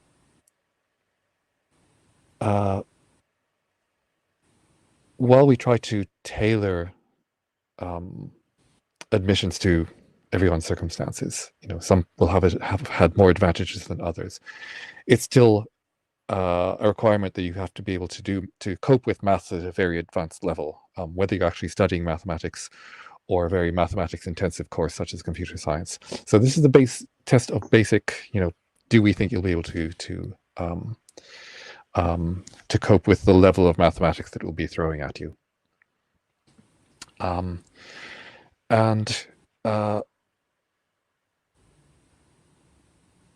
so we don't say, okay, everyone who gets the top marks on this, we let them in, and everyone doesn't get the top marks, we reject them. Rather, just anyone who is above the mark where we think, okay, yeah, their math skills are good enough, then we consider them further. There's also a very big gap. I mean, there's the very top, there's the very bottom of candidates who really haven't got enough of math background that we think they'd be able to do these courses. Big area in the middle, and these we look at on an individual basis. We look at everything, all the information we've got, everything in your UCAS form, everything your teachers have said about you, everything you've said about yourself. This is straying a bit far from the specific question that someone asked, which is, what was it? Work experience and so on. But in a sense, this is the point is that this is no different from any other year. We look at as much of your individual circumstances as we can, and on that basis, try and select the people who will be able to do the best with our courses. Dan, have you got anything to add to that? There is a second question now. It says, oh, yes. It's sort of similar. It says the CS and Maths course at Oxford is rather competitive, which is of course true. How can we improve our application? How much does the GCSE score weigh into the final results? So the GCSE scores, we use them for the purpose of shortlisting. So together with the score on the MAT that Quentin talked about, those are important ingredients for shortlisting. Beyond the shortlisting, it doesn't play so much of a role. If you make it to the interview stage, then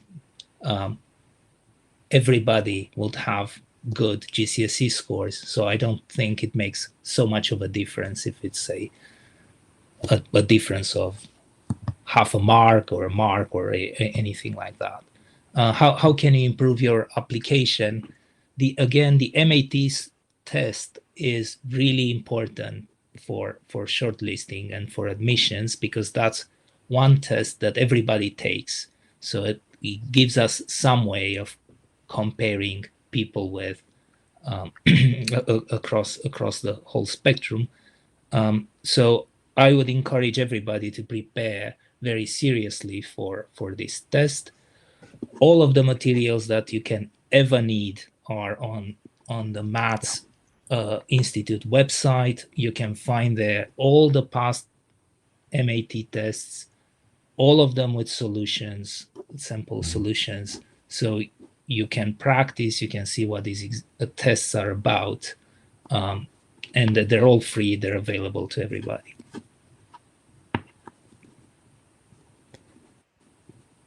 Okay, we've got a third question.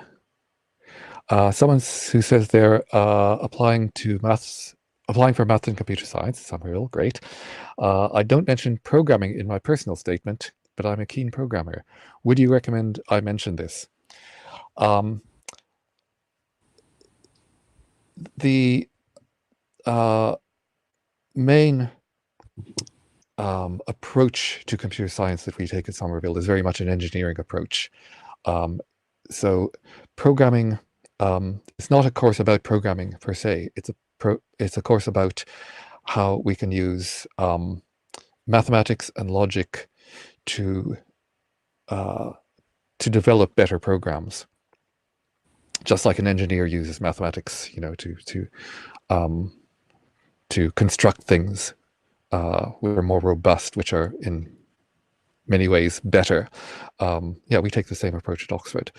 So programming per se, this is something even more than mathematics that people have had different amounts of in their background. So once you start at Oxford in the first year, we assume absolutely nothing about whatever programming you may have done. In fact, the first programming course that you do will be a course in what is called functional programming. Functional in the sense that it's based strictly on mathematical functions, which is we find is very useful because, well, first of all, because not a lot of people have done this beforehand, so everyone is starting in more or less at the same level, and because it's a useful, it gives a useful way of viewing programming, yeah, from a very mathematical point of view, rather than, you know, sequence of instructions for the computer to perform. So you don't mention programming in your personal statement. That's fine. We may ask, if you come up to interview, yeah, we might ask you about that. But it doesn't make a lot of difference one way or another. If you're writing a personal statement and you have done something which you think is interesting, or well, which you found interesting as a programming project, you know, whether it was set by your school or a project that you came up with on your own, yeah, by all means say it. The personal statement, more than anything else, is personal. It's about you. It's what distinguishes you and your interest in the subject from all the other applicants. And so we don't really make admissions decisions based on what people say in their personal statements. But the personal statements are very useful for us, yeah, to, as I said before, when we're trying to tailor admissions to individuals. It helps us to sometimes give us an idea of what interesting things to talk about during an interview. There's a fourth question here. How easy will it be to access professors and their academic work? Will it be possible for undergrads to work with professors on the professors' research? Yes, so in the beginning of the degree, that's not so likely because you are doing a lot of basic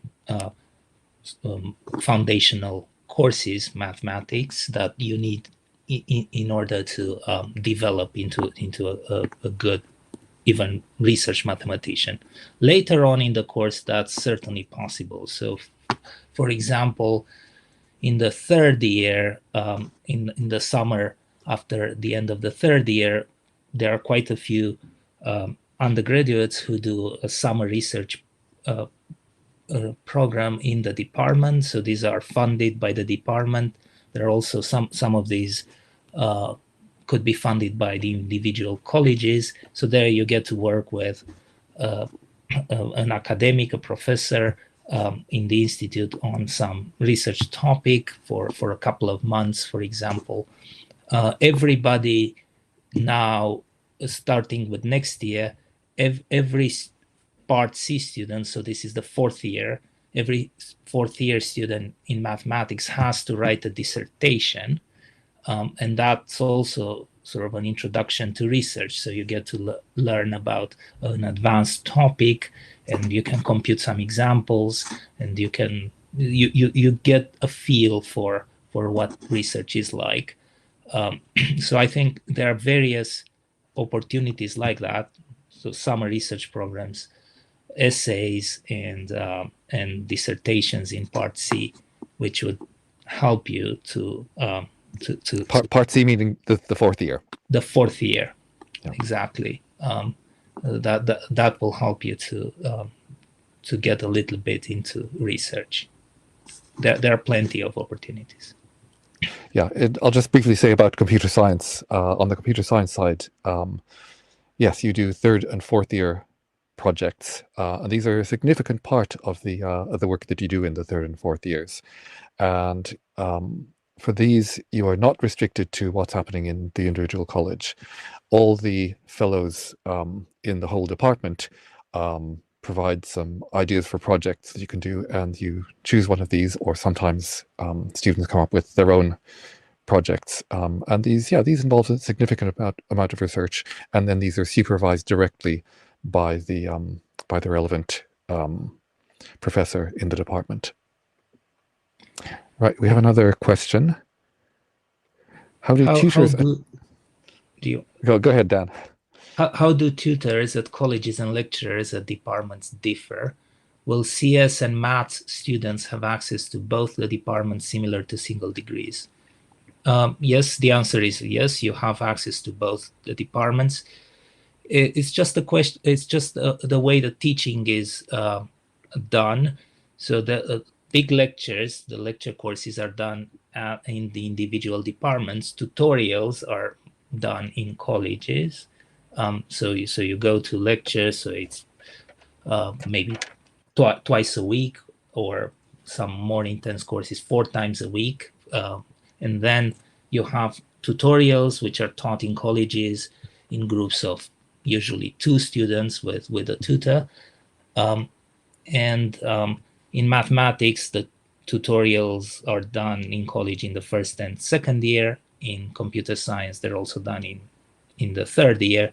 But you'll have there is not a significant difference in the way. There is no difference really in the way joint honors students and single honors students are taught.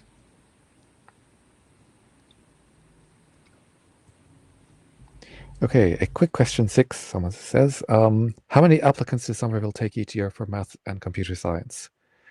Okay. I can answer that question, and then I can say why it's not actually that important a question. It looks like it's an interesting question, so here's the interesting answer.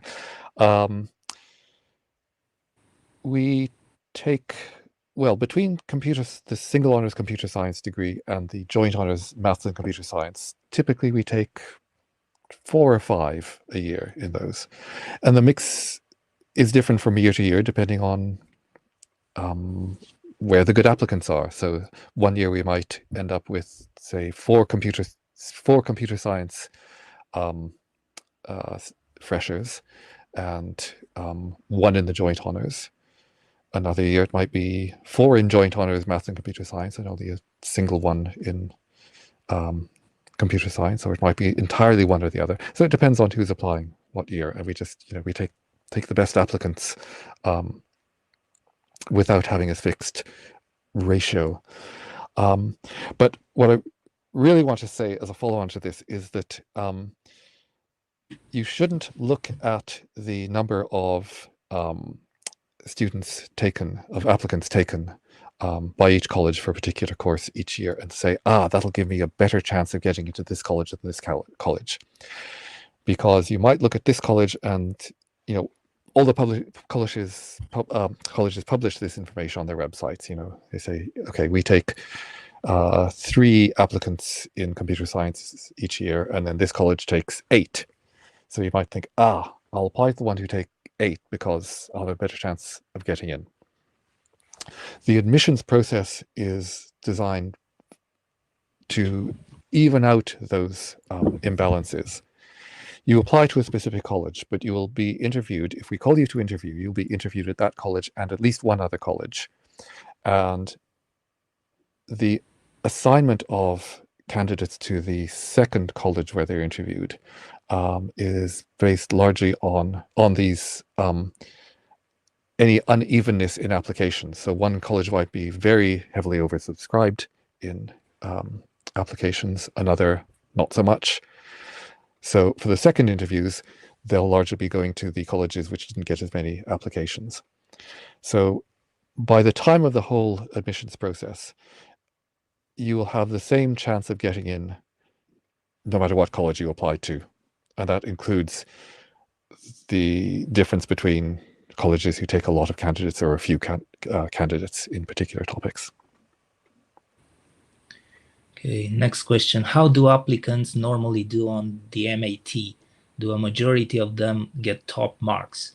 Do British students usually perform better as they are driven towards Oxford? So no, the answer is no. A majority of students, a majority of applicants do not get top marks. So if you think that the test is out of 100, then you'd expect maybe the median could be, I think it was even 50, but certain it wouldn't normally be much more than 60, I wouldn't think, in a normal year. So it's a very difficult exam. If you get into the 80s, then you would have done really well. If you got the 90s, then you're one of the top 10 among everybody who applies, probably. So it's a very difficult exam. The marks vary depending on the background as well. So we do take into account when we read, there is no formula, but when we do the shortlisting, then we take everything into account. We consider the entirety of the application. So we put the MAT score into context.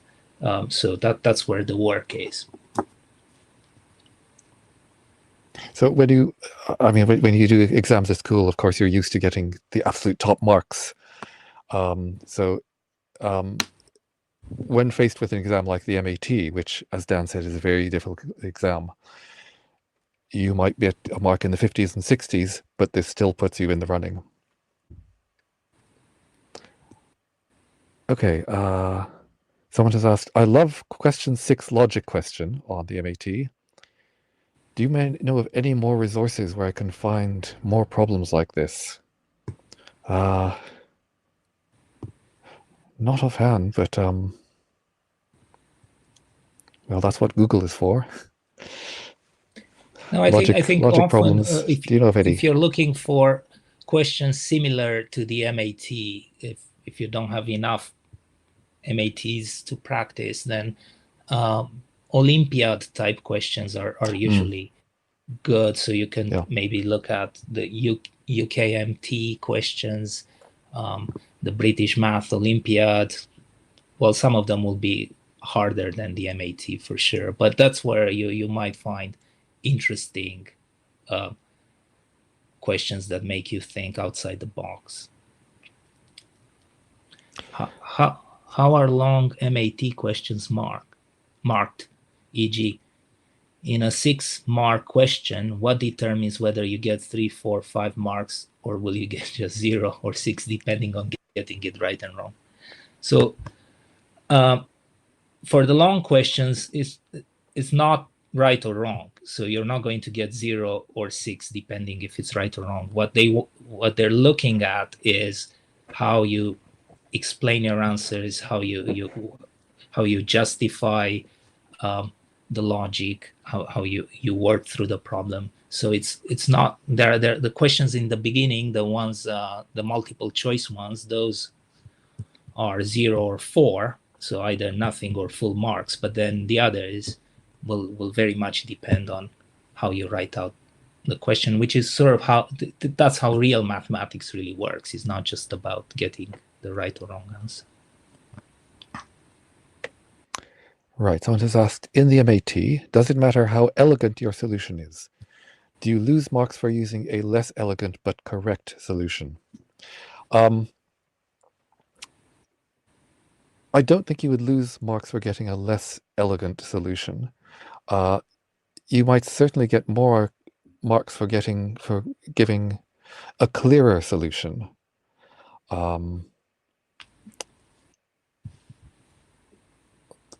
Don't know how I could distinguish between the two.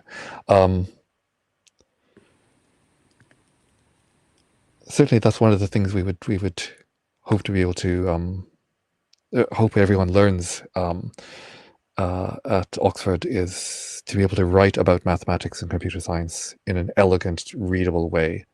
But for those who are applying, of course, we haven't started to teach you yet, so we can't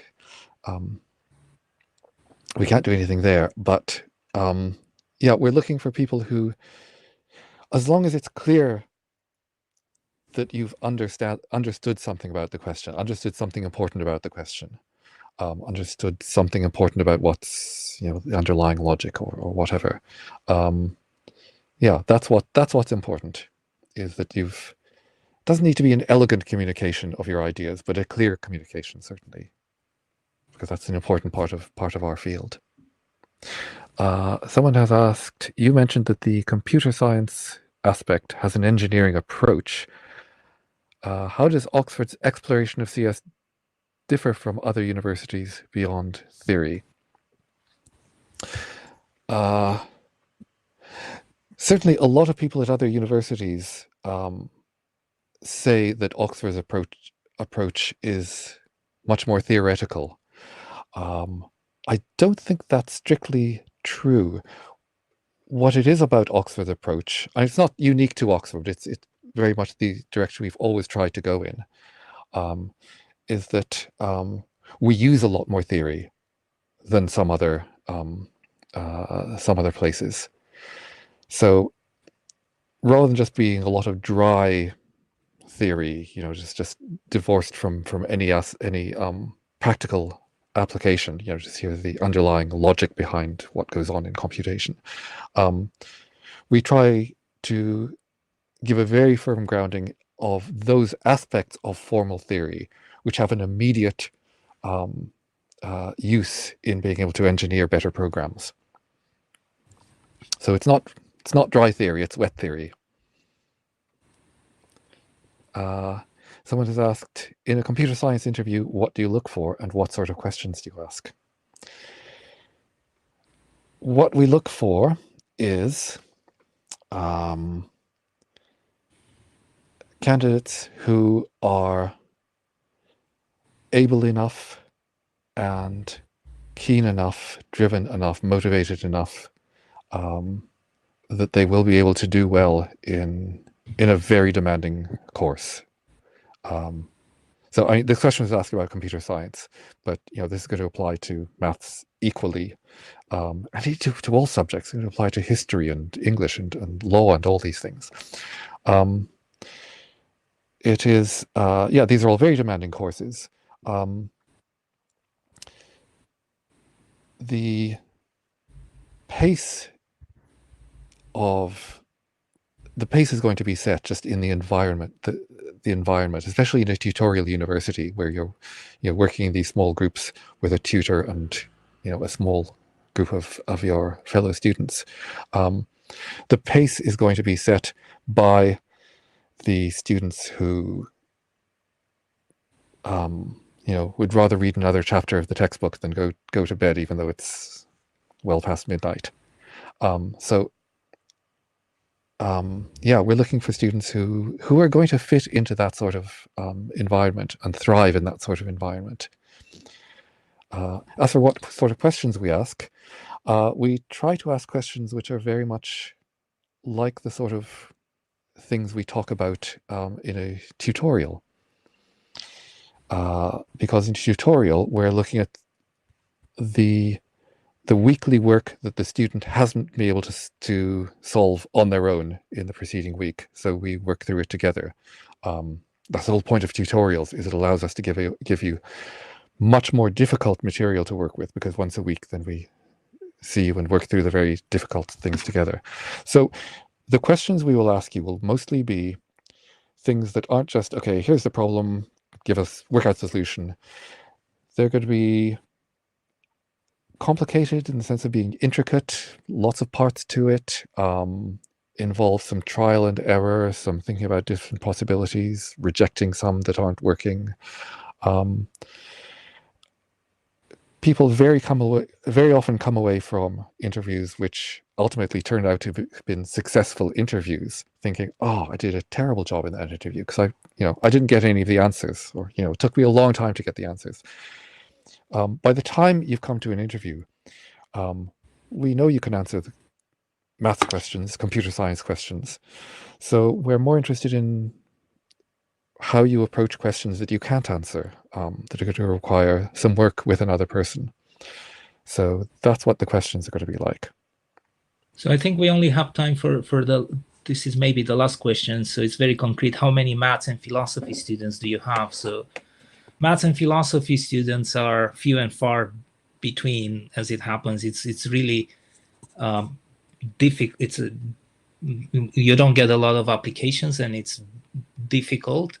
So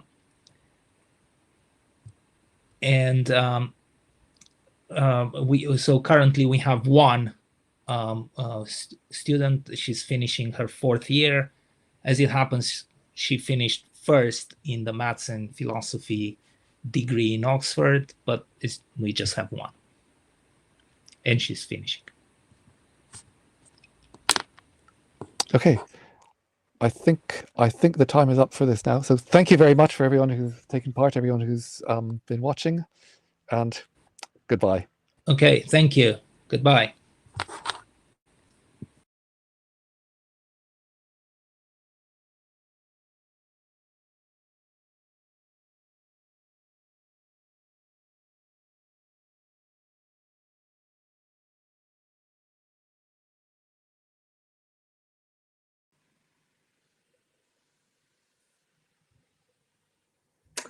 Hi there, and welcome to the Q&A session for medicine for Somerville's Virtual Open Day. I'm Damien Tyler. I'm one of the medical tutors here in the college. There's a whole group of medicine tutors for Somerville. We each cover different areas of the course, and so there's lots of ability to have interesting tutorials with people who are doing research in kind of the topics that you're studying. I'm just hanging on for some questions. Okay, so the first question's coming through. So that is, why is medicine at Oxford unique? And I think probably the unique nature of medicine at Oxford relies on the tutorial system and that ability to really study the subject both at the level of the lecture where you're kind of getting the information, but then also within that tutorial discussion where you've got the ability to really kind of get in depth and ask questions and clarify anything that you don't understand. You know, within a lecture, it's very difficult to kind of, you know, put your hand up, ask questions, whereas within a tutorial, you've got much better a chance to study the subject and really get to kind of grips with it and ask questions of people who should really be able to answer those questions. For instance, I do the lectures for the first years on metabolism, and so then you'll also have tutorials with me on metabolism, and so you kind of get to kind of delve into those lectures in a lot more depth. And in terms of the subject and why medicine's unique at Oxford medicine is a kind of a two-part course. So there's an initial preclinical element to the course for the first 3 years, and then a secondary clinical component to the course, which goes on for the second 3 years. And that first 3 years is really an attempt to give you an opportunity to kind of delve into the science of medicine, to try and understand medicine from a very scientific perspective. So as the course builds through the first 3 years, you know, you'll start off in the first year kind of recapping some of your A-level material or whatever qualifications you've done before joining Oxford, making sure everyone's up to scratch, and then, you know, kind of pushing that knowledge a little bit further. But we start to kind of introduce in that first year and a need to look at experimental evidence and to try and understand the clinical reasons behind the knowledge that we've got. And then as you move through the second year, that progresses, and you should be looking in a lot more depth and really trying to understand the scientific evidence behind knowledge and understanding. And then as you move into the third year, that's the kind of final honours school for the undergraduate course in medicine, and that's very much an opportunity to seize on an area of the subject that you're really interested in. So, you know, you can choose to go in more depth on neuroscience or cardiovascular science, that sort of thing, and you can kind of really do that, and you can do a research project in that area. And then once you finish that first 3 years, you then move on to the clinical components, and then that's much more based in the hospital, where you're getting hands-on understanding of medicine in a clinical application. So the next questions come through. So why choose Somerville for medicine? I mean, first and foremost, Somerville's a fantastic college. It's a great place to come and study. The entire community is very friendly and welcoming. You know, Somerville's kind of ethos is to include the excluded, and the entire community within Somerville is very friendly and welcoming. But medicine is that and more, because we're also a very, very high achieving college for medicine. You know, we have people who are top of the year in medicine for the last few years. You've won prizes. This year, 4 out of our finalists got first class honours degrees. One of them won a prize. It's just a great place to come and study medicine. Just looking to see if we've got anyone. Got a new question coming in here. So it says, how much emphasis is placed on the personal statement for medicine interview selection? Is it best to talk about a range of interests in our personal statements or ones which are linked together? Should you talk about your academic skills and A-level subjects, etc., in the personal statement? So the personal statement is, you know, it is there. It's a personal statement. It's an opportunity for us to just get to know you a little bit better before the interview. And so by one of the criteria for which we select candidates for the medicine course is on their interest and their desire to study the subject. And so anything that you can put in that personal statement that helps us to understand your desire to study medicine, your love for medicine, why you find it interesting, is really, really useful. So, you know, if you happen to have some practical experience, if you've done, you know, some placements in hospitals or with a GP, then put that in there, and then we can talk to you a little bit about that. But if you haven't, that doesn't matter. But then tell us about, you know, what reading you've done, what projects you've done, what topics that you've studied at A-level or in your other subjects to kind of drive your interest in medicine. You know, one of the first questions we're probably likely to ask you within any interview is based on your personal statement, to try and get an understanding of why you want to study medicine and how you know, how deep is your desire to study the subject. I think the other thing that we're trying to look for, both within the personal statement and at the interview, is to see how well you'd be suited to study medicine within the tutorial process that I was talking about earlier on. So obviously one of the things that is really, really important in a tutorial is that you're asking questions and that you're showing enthusiasm and interest to understand the subject in a way above and beyond that which is just in the lectures. So, you know, do you have an interest? Do you drive that? Do you push it? So asking questions, are you inquisitive? Are you the sort of person that is going to go and kind of go that extra mile to understand the subject in depth? And so I think anything that you can do within your personal statement to kind of demonstrate that's the way that you learn and the way that you work would be really, really helpful. Let's see what next question's coming up. So the next question is, what do essays for medicine look like? Do these resemble the essay styles in the BMAT? How many essays will be required weekly, and how will these be centered around the learning as well as in tutorials? So that's a great question.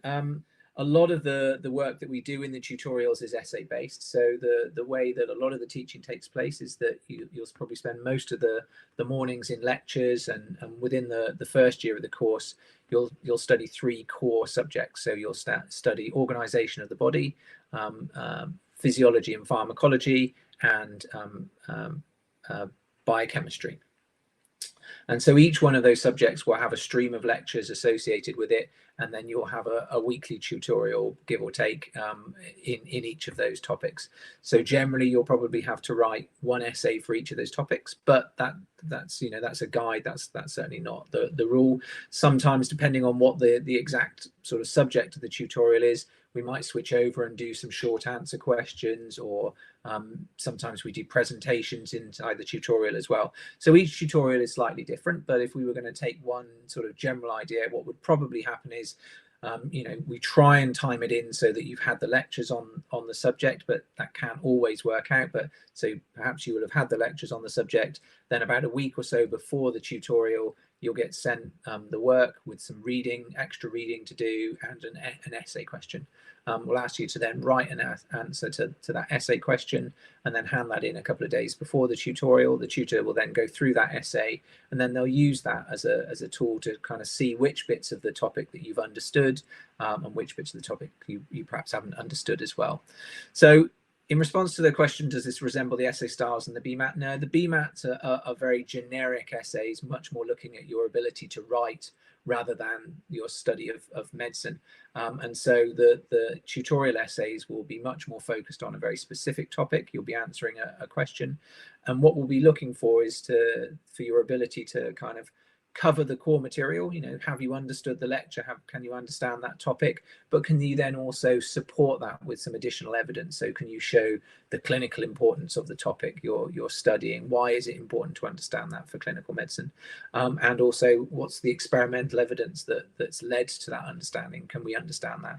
And trying to bring that information into the essay is a skill that you'll develop across the first year, because that will then become much more important and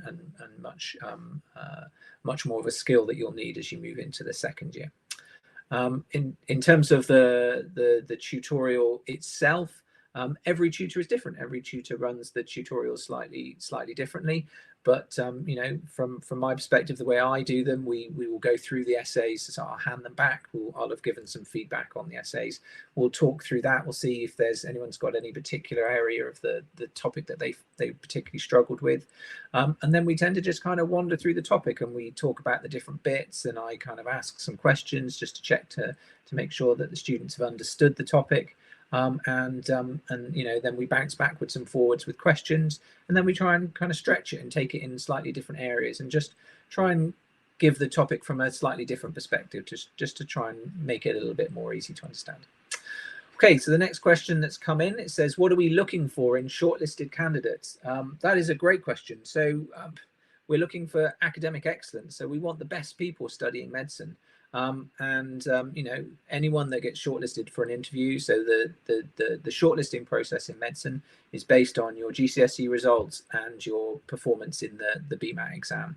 And so whichever way that goes, you know, those who've done the best in their GCSEs and the best in the BMAT exam will be shortlisted, and that's great, because that means by the time that you get to interview, we know that you're a great candidate. You're a great candidate from an academic perspective. So what we're really looking for in that interview is the person who's going to get the most out of studying medicine at Oxford. So, you know, the unique elements of that course that I started off with, that tutorial provision, that real interest in the science of medicine, and understanding it in a better way. So I think that's what we're looking for when we're at the interviews. You know, how well do you take on information, and how well do you assimilate it and turn that into your knowledge? So, you know, the questions that you get asked at interview shouldn't be about your knowledge, because, you know, at that point during your A levels, different people will have done different parts of the A level syllabus, or different people will have done different qualifications in general.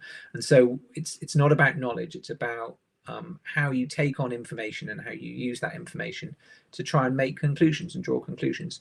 So, you know, in an interview situation, don't worry too much about asking questions. If you don't understand something, then ask a question. That's what we're looking for. That's how that tutorial works, and hopefully the interview should be a little bit like a tutorial. You know, there should be some conversation bouncing backwards and forwards. Okay, so the next question that's come in, it says, for the 2022 admission round, how much work experience is ideal? How much volunteering is ideal? Will you consider virtual work experience? I mean, we're all completely understanding of the fact that, you know, the world is a very different place this year than it was last year, and so, you know, what might have been seen as common in terms of work experience last year is going to be very different for people making admissions next year. So I think from a personal perspective, I think it comes back to not how much work experience you've got, it's how well you demonstrate your desire to study medicine and your interest in the subject. And so if you haven't been able to get out there and do experience, which, you know, it's going to be very difficult to come by at the moment, then have you done other things instead? So yeah, virtual work experience would be great. Taking modules outside of your A-level syllabus, trying to do some reading around material. You know, if you've done an EPQ, or if you've done a project within your A-levels that you've then taken on and looked at in a deeper way. Have you said, yeah, I found this really interesting, and so I've kind of gone a bit beyond that and explored it in some way. And, you know, if you bring that through in your personal statement, then we'll start to talk to you about that in the interviews and try and kind of build on that. So I think, you know, my one piece of advice in terms of a personal statement is, if you put something in your personal statement, be prepared to talk about it, be prepared to discuss it at the interview. You know, don't say I've done a project on an EPQ on malaria, and then when we start talking to you about what malaria is, say, oh, I don't really know very much about it. So, you know, it's really about showing within your personal statement and at the interview your love and desire for the subject and how much you really want to do it. Okay, let's see if we've got another question coming in. So the next question has just popped up. It says, what is the percentage of successful candidates that did 4 or more A-levels for medicine? How common is it for successful applicants to have all 9s in GCSEs? Are you disadvantaged if you take 3 A-levels for medicine? Nearly all the Oxbridge medical students I've spoken to have done 4 A-levels. Wow, that's a huge question and a really, really good question though. The offer that goes out for medicine is that of 3 A-levels. And so, you know, clearly, if you've done 4 A-levels, that demonstrates an ability to study at greater depth and great subject. So, you know, I think if I was comparing 2 otherwise identical candidates and one had 4 A-levels and one had 3, then that might push the balance, and it might be more common to go for the person with the 4 A-levels. But that doesn't mean that if you've only done 3 A-levels that you don't have a chance of getting a place to study medicine at Oxford. The shortlisting process is based purely on GCSE results and your performance in the BMAT, and that's all that will be looked at in terms of shortlisting you for interview. When you get to interview, the interviewers will really be looking at your performance in interview. They won't be kind of looking at your A-levels. It will be looked at as part of the, you know, the sort of broader picture of your personal statement and your interest. But, you know, it certainly doesn't mean that if you've done 3 A-levels, you wouldn't be able to get into medicine. Not every single student has done 4 A-levels. You know, I think I'd rather have someone who focused and done 3 subjects and done really, really well in them than sort of spread themselves too thinly and done 4 and performed less well. But, you know, that's not one of the major areas that we're looking at in terms of making that decision. It is primarily based on GCSE results and performance in the BMAT.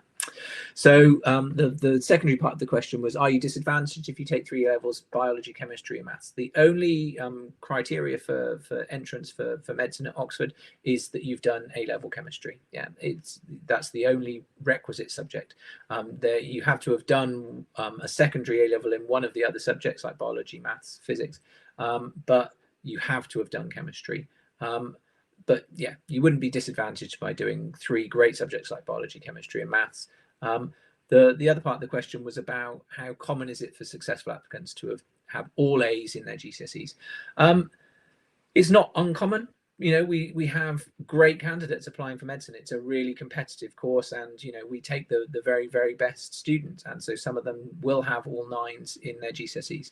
That doesn't mean that you won't get shortlisted if you don't have all 9s in your GCSEs. Your GCSE performance will be part of the assessment for whether you get shortlisted or not. So you will have to have very good GCSE results, but you don't have to have all 9s. And you know, if you have an absolutely fantastic performance in the BMAT, and you know, you've got less, perhaps, you know, not done quite as well in your GCSEs, then you could still get shortlisted. So it's certainly well worth an application. And also we will take into account mitigating circumstances around GCSEs as well, so and around the BMAT. So all of those processes can be taken into place. So we've got 2 questions coming in together here. So admissions for medicine is particularly competitive for internationals. What have successful internationals for medicine at Somerville done that sets them apart? If you're an international student, will your grades matter a lot in getting shortlisted, or will only the BMAT results matter?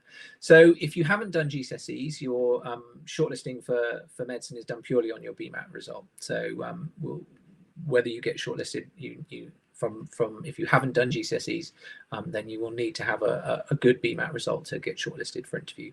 When it then comes to interview, we don't give any consideration in terms of whether a student is an international student or not an international student at the shortlisting stage. You know, it is competitive. We have a lot of international applications, but the whole process is incredibly competitive as well. So what have successful international students done at Somerville that sets them apart? They're great students. We have phenomenal students that apply to Somerville and to the university in general. And so you just need to demonstrate at interview your ability to study inside the tutorial environment. You know, you've got to not be too afraid if someone challenges your understanding and someone says, "Are you sure about that?" You know, you've got to be able to, one, support and stand up for what you understand and what you think is true, but also to listen as well and to take on new information. So if you're given some information, use that and help to build on that. So, you know, don't be too set in your ways. in terms of your understanding. If you're given new evidence, new information, can you assimilate that into your understanding? And I think that's probably key. Okay, the next question's coming up. So what is a good BMAT score? Can you be asked about your BMAT essay in the interview? Oh, that's an excellent question, and I'm afraid I don't entirely know the answer. So the BMAT scores are not given to the interviewers when we do the shortlisting. So in what is relatively unique across the University of Oxford, shortlisting for medicine is done centrally. So it's not done at the college level. So the preclinical medicine organisers bring in all the applications, and then they will shortlist on the basis of BMATs and GCSEs. And there's a formula that they work to, and they rank everyone, and then the top X number of people will get brought in for interview. And so when it actually comes to the interview, we haven't seen your BMATs. We don't get to see that when we interview. So what happens is we will give you an interview, and in most colleges you'll get 2 interviews. So in Somerville you'll have a preclinical medicine interview. So myself and one of the other preclinical medicine tutors will ask you some questions about kind of science subjects. You'll then probably have a clinical interview, so it'll be a much more clinical focus, looking at kind of ethics and your desire for medicine, that sort of thing. And then we'll score you internally and rank you, but you'll then also get an interview at another college as well. So you'll go off to another college, have a second interview there, and that college will rank you as well. And so then that score is added to our score, to your results from your GCSEs, and then your BMAT score is then brought in again there. And so, you know, if we've got 2 candidates at that point who've got very similar interview scores, we might go on and look at the BMAT in a bit more detail to try and you know, tease those 2 candidates apart. Would we be asked about a BMAT essay in the interview? I've never asked a candidate about their BMAT essays. So their BMAT essays are marked, and there is a score there, and it's available to us sort of at the end of the process to see it, but certainly not during the interview process. So we wouldn't have seen your BMAT interviews, your BMAT essays at that point. What support is there for dyslexic students at Somerville for medicine? So the support team within Somerville is absolutely fantastic. So there's both welfare support within Somerville to help, but then there's also wider university support. So there's an SEN learning group within the university, and you can kind of access that. So, you know, we've had students come through who've had dyslexia, dyspraxia, and they've accessed those facilities and gone on to do absolutely fantastically, both at Somerville and within the university in general. The next question. So what are some COVID-19 related questions could medics be asked? What are we expected to know? That's a great question. I think going back to that point about you know, demonstrating your interest and your enthusiasm for the subject, you know, that's clearly something which is of a huge medical importance at the moment, and therefore demonstrating that you've kind of gone out, you've done the reading, you've understood it, you know, but the interview allows you to sort of lead that conversation as well as us. So, you know, we'll probably ask you a question if you've said something in your personal statement, like, you know, you've gone off and you've done this literature search on COVID-19, and you've read about this particular topic, this particular aspect of it, then we'll likely ask you around that area and kind of take you from there. But also not based in just the component of COVID-19. We'll kind of see, well, have you read beyond this? Have you just read this one paper, or have you read outside of that? And so, you know, maybe we might ask you about other coronaviruses and why COVID-19 is more significant than other coronaviruses, that sort of thing. So kind of try and push you out and beyond where your understanding is. And I think that's probably another key point for the interview is, don't be worried if we ask you questions that you don't understand. You know, as an interviewer, if you're asking someone a question and they always give you the right answer, then you're not kind of being able to judge where that person's understanding goes to. And so we'll kind of keep pushing the questions. If you keep answering them, we'll just keep making them harder and harder and harder until we get to the point where you don't know something, and then we kind of get a better understanding of where you are and how well you're understanding the subject. So, you know, what are you expected to know? You're not expected to know anything.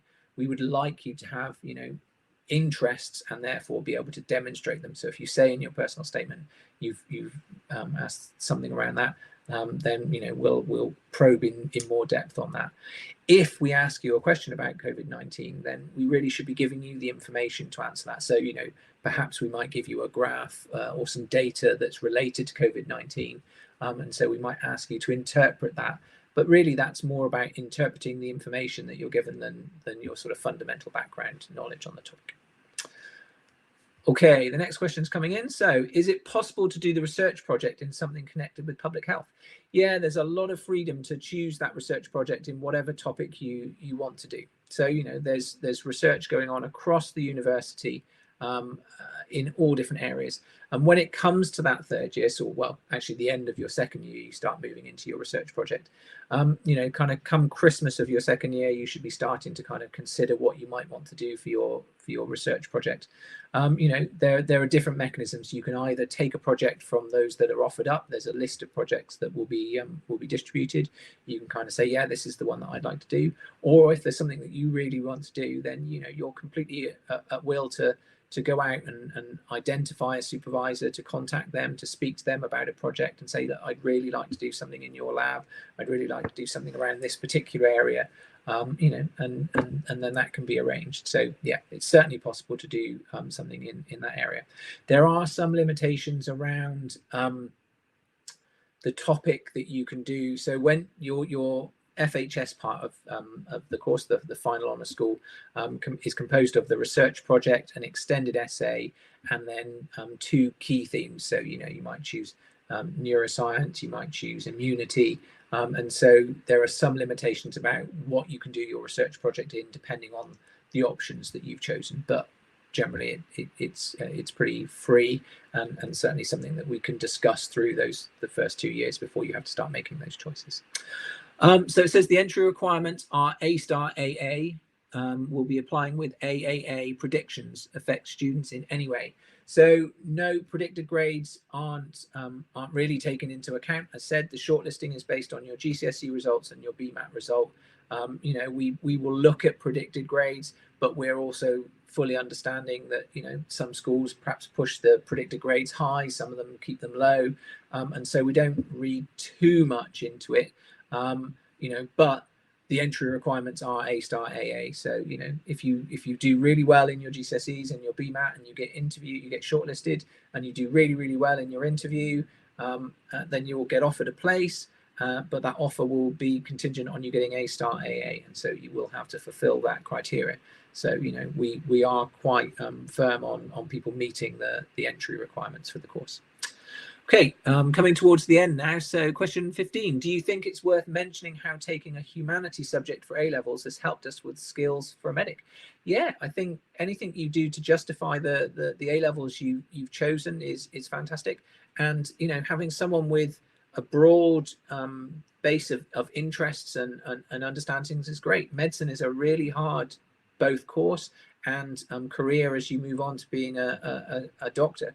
And so having interests beyond just medicine is really, really useful. And the skills that you learn in other subjects are really, really helpful within medicine. So I think, just talking about in your personal statement why you've chosen those subjects, why you want to do medicine, and why you thought those were the best A-levels to help you do that, then that would be really, really great.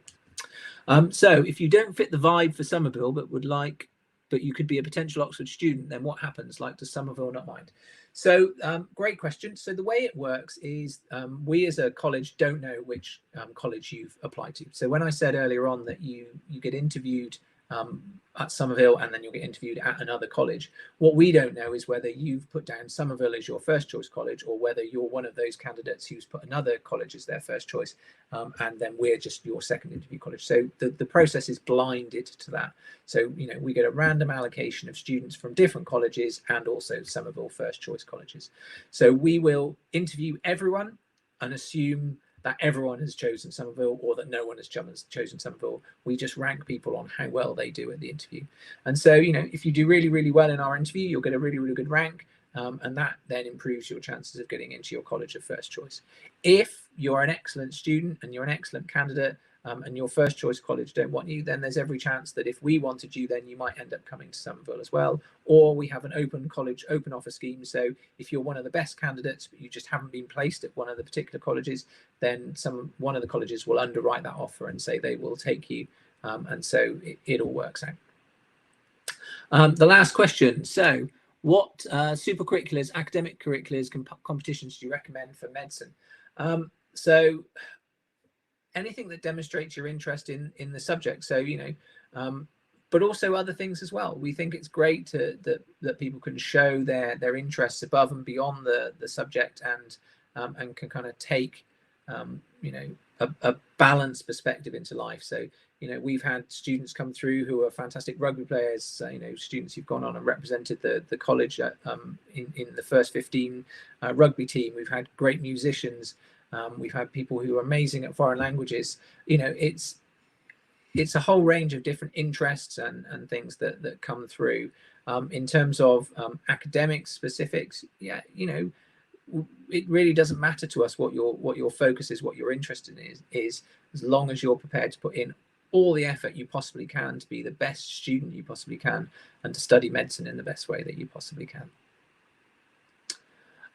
If you've got any other questions, what a great question. So if anyone's got any other questions and I haven't had a chance to answer them, just look on the Somerville website, find one of the medical tutors. Our email addresses are on there, and just drop us an email and we're more than happy to answer them. I'm going to stop there and just say thank you very much, everyone, for joining in today. It's a different open day, but coming up next, we've got some student panels, and if you hang on there, one of them is one of our current medicine students, and I'm sure they'd be happy to answer any questions you've got as well. Thanks again for coming, and I'll say goodbye for today.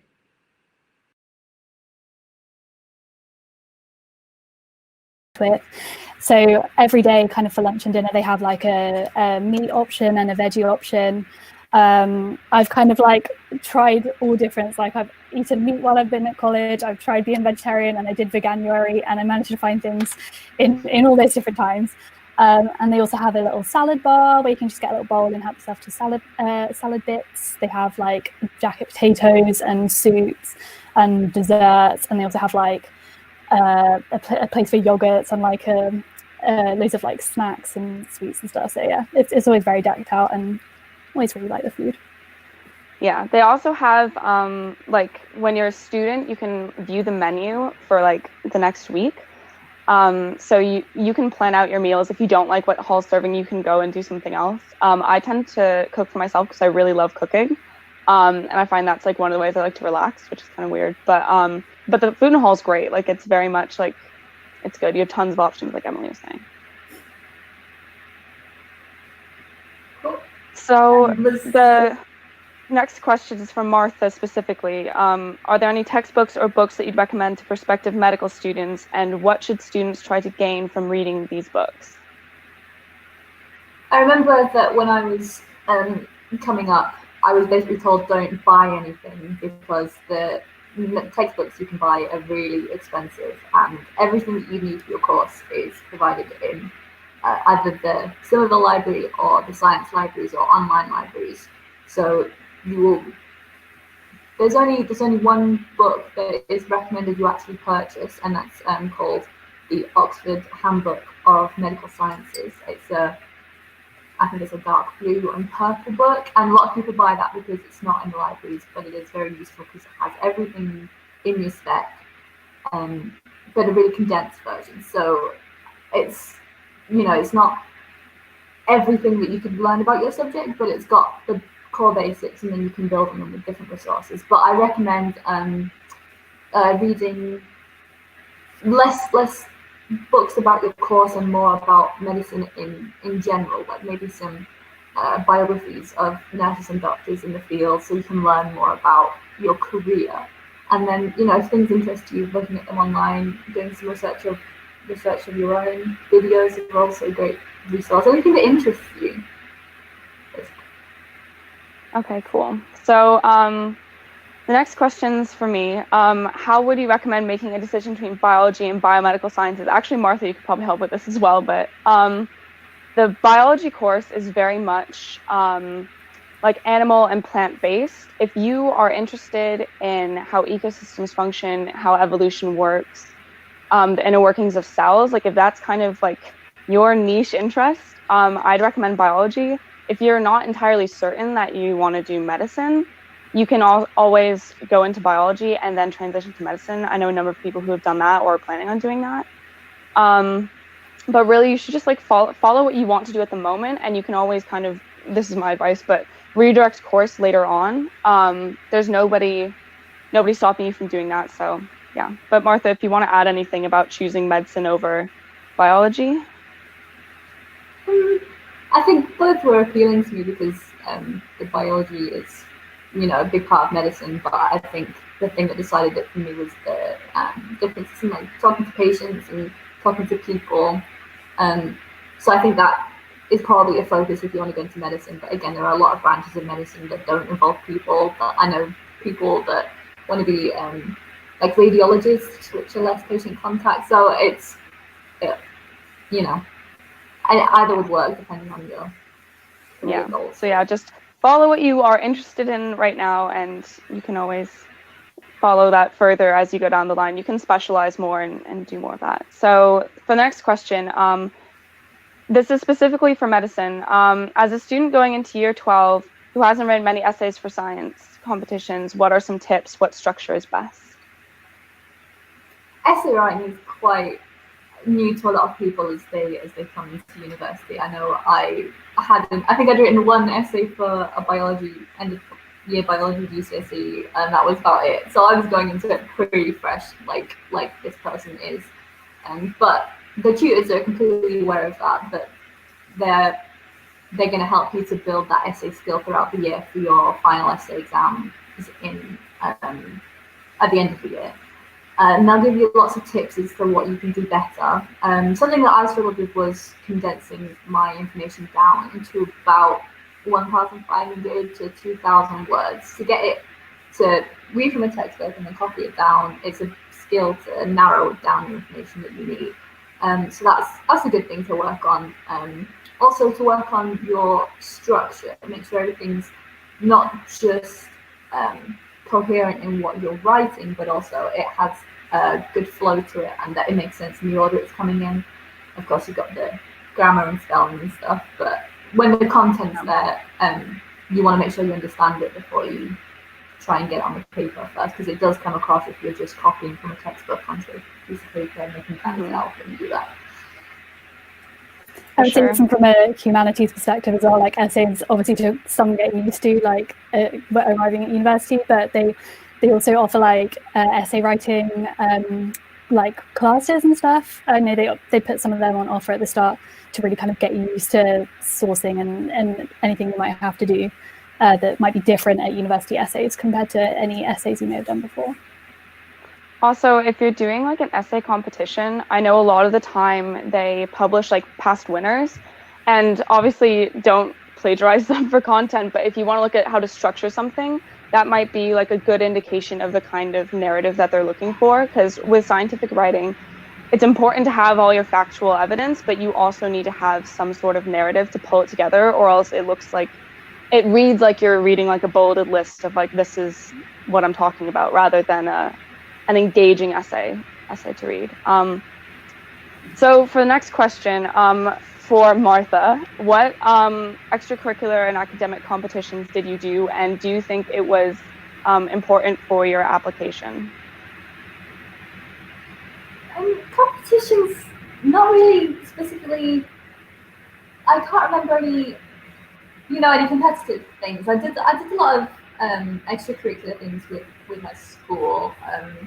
Just a lot of all sorts, a bit of the debate club, a bit of choir, drama, dance, all sorts. And then I had a lot of volunteering work, which I think was actually really useful, because it helped me to know more about my course, because I know what I was getting into, and to interact with lots of different types of people. Talking to adults, I think that really helped me develop that, and that was really, really useful, and it allowed me a lot to talk about in my interview as well, because they had a lot of things to ask me about, and I had a lot of experiences systems are, so I would definitely say focus on volunteering. Or even a paid job if it's relevant. I worked in a care home for a while, which I found great to put on there as well. But no, I just did things that I enjoyed and that I could get lessons from that I could then, translate either to my course or to my interview, and that worked well for me because I had a passion for it, and that part came across. Okay, so then the next question is, what supercurricular stuff did the rest of us do? So Emily, do you want to take this first? Yeah, so I'm not sure specifically if it's like extracurricular or like supercurricular kind of related to the content, but in terms of my application, so like extracurriculars, I did kind of like dance and violin. Obviously that was like on my personal statement, a couple of lines at the end. But yeah, even to be honest, things like for languages, I mentioned that I've had like pen pals and stuff like that, just to show that I'm kind of like interested in other cultures. In terms of like super curricular, so a bit more kind of educational, but still like separate from school. I'd read a few books that were kind of related to my course, but kind of going beyond, obviously. And I kind of tried to bridge French and philosophy. So I read some like philosophy in French, and that I think was really helpful for including on my personal statement as well. And yeah, in terms of like, obviously for languages, just like saying that I visited France as well, that's kind of super curricular. Like I went there and did this and found this really interesting and that kind of stuff, yeah. And for me, I was really lucky because I was able to do a few different jobs working in labs at the university in the town where I live. So a lot of my extracurricular stuff that I think would have been particularly relevant for my application was that I did lab work. I highly encourage people, if you are trying to apply for sciences, especially laboratory sciences and stuff like that, or if you're doing field work, because that was a lot of what I did, is to like email people at universities that might be near you, if you have that option, and ask them like if they can, if you can shadow them, if you can be a lab assistant, like if there's anything that you can do, because that was pretty good. And then I did like pretty standard stuff. Like I played a lot of soccer, football, and I like ran cross country, but none of that was particularly relevant for my application. Oh, I did a biology competition with some, like, it was like a group from our school, and it was such a fun time, but it wasn't intentional for my application. At the time, I didn't know I was going to be applying to Oxford. So I think what Emily and Martha were both saying about doing what you want to be doing, you shouldn't do an extracurricular just because you feel like you should. You should do it because you want to do it. And that really comes out when you are writing your personal statement and when you're interviewing and talking about it. You should enjoy what you've done. So yeah. So the next question was, for me, how are you finding the biology course so far, and what are the best and worst bits? I love my course. I feel like this year I've really fallen into it a lot. I've just been really enjoying it. I'd say the best bits would be the flexibility in second and third year to choose more of like the lecture themes that you go to and the labs that you take and stuff like that. I've been really enjoying that. And the opportunity to do like field courses. I'm particularly interested in like ecology type stuff. So like in the first year, we did like a week-long trip to Pembrokeshire, and you stay in like this big house with everyone else in the year, and you go and you do like field work in a bunch of different places, which was really cool. I feel like the worst bit, I don't really feel like there's a worst bit, because it's all relative to like what you want to do and who, like how you learn and stuff like that. But first year, there's a lot less flexibility because you have to build a foundation for the rest of the course. So that lack of flexibility was sometimes frustrating because you don't get to necessarily pursue as much of like the specialist things you might want. But later on, that all comes in handy, and also you get like huge choices, which is pretty cool. And then I got another question, which is, are you pleased you picked Somerville for biology? If you could pick another college for biology specifically, which would it be? This is funny because I didn't actually originally pick Somerville. I first interviewed at Keble, which was an interesting experience. And I was then sent for a second interview at Somerville. I interviewed at Keble, and the person who was interviewing me was somebody who's much more into like cellular biology and genetics. So I think one thing that people fail to talk about when they discuss which college you go to is you should look at what your tutors are doing, especially with something as specialist as biology, because if you're really interested in marine biology and you go to a college that's tutors don't really deal with that, they probably won't necessarily be able to help you as much with that, especially in like the first year. So I'd recommend like looking into what people are doing. Yeah, so I love Somerville though. I'm so happy I ended up coming to Somerville. The tutors here are lovely so we have Timothy, who does plants, Rainier, who does like plants and genetics and does a lot more with like pathology, and then Michelle, who does like freshwater ecology stuff. They're all lovely. I love Somerville for our tutors and the support and their passion for the subjects and teaching us. It's been a really wonderful experience. So yeah, find a place that has tutors that you would want to work with. So next question, are there good, safe catering facilities, any hobs? Well, I, as a first year, I was in a building that most of the first years are put in. I think it houses 60, and it's called Vaughan, if you want to have a look on the website. The kitchens are kind of infamous. They're quite small, and they have a kettle, a microwave, and a toaster, and a freezer. Sorry, a fridge. So it's a little bit difficult to cook for yourself. But like I say, I didn't go to Halls a whole lot. So I did manage to get by just fine. I had stuff. If you have stuff you can microwave or toast, then you'll get by fine. It's the uni life, you know. And there are facilities if you want to go to a different accommodation, which you're totally welcome to do. Like so in Park, for example, they have ones that have hobs and ovens and extra stuff. But halls are a great option if you want to take the time and spend the money, which it's quite cheap as well. I was surprised at how cheap it was. Yeah, I think so. I also stayed in Vaughan last year. Luckily, we did have hobs in Vaughan last year. It was just like a little countertop stove with like 4 hobs and kind of 2 oven racks. So that was really handy, and I could boil some pasta. I didn't really self cater much, but I could get by. And yeah, as Martha said, it really kind of depends on the accommodation. There are some with fridges, some with fridges and freezers. We've kind of tried this year to get freezers in more buildings. So like it is getting better thanks to people kind of asking for what they feel they need. But yeah, it will mostly depend on where you live, but there's enough to get by, I'd say. So I also lived in Vaughan my first year. What a building.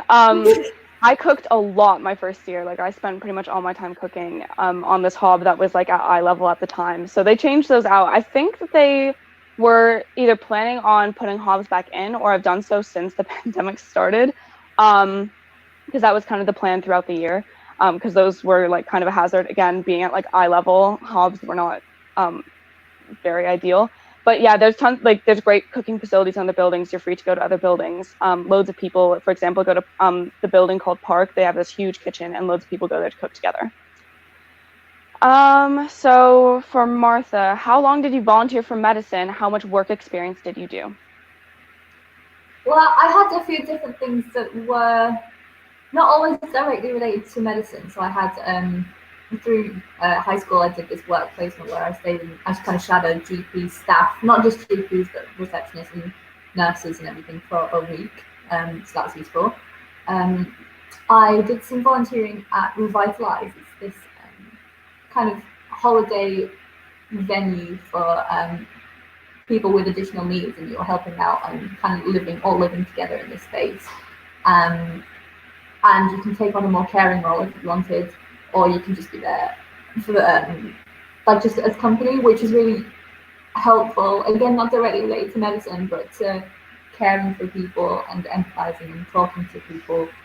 I volunteered in a hospital on a dementia ward, providing like resources, making them and keeping people company. And it's the same for my paid job where I worked in a care home, and a dementia specific care home. So I kind of had dementia, Alzheimer's, geriatric slums on my application.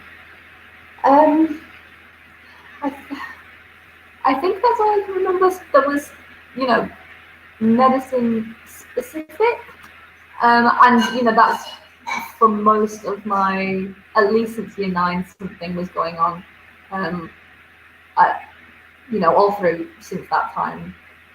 So it wasn't like I did a specific week or a specific month. I always had something ongoing. Like I worked, I volunteered at charity shop as well. And again, though it wasn't specifically related, when I was asked in my interview, I was able to kind of bring it around, talking about how it helped me learn to talk to people and get on with people. And you can try things that you don't think are specifically relevant, but you think that you have genuinely gained something from that will help you in your course and career.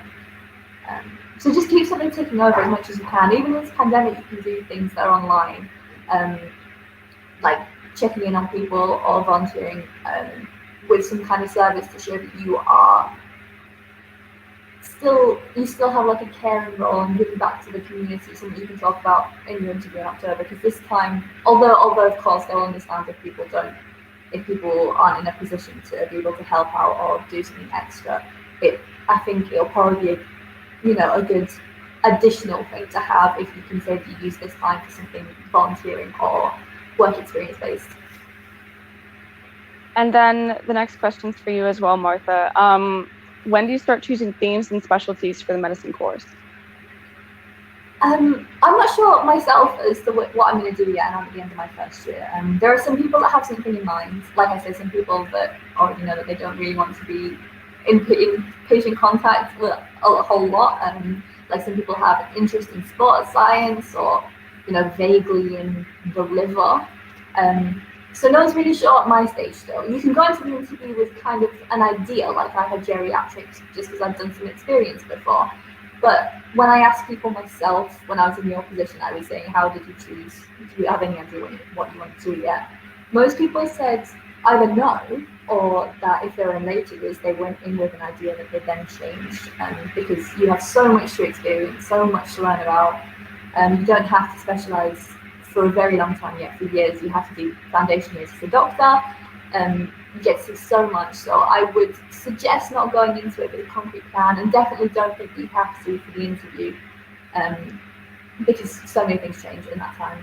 And keep an open mind, because there's so much you can learn about. Okay, so the next question is, I think it's directed at what I was saying about lab and field work. How would lab work in the UK? For sixth form students, being accepted doesn't seem likely.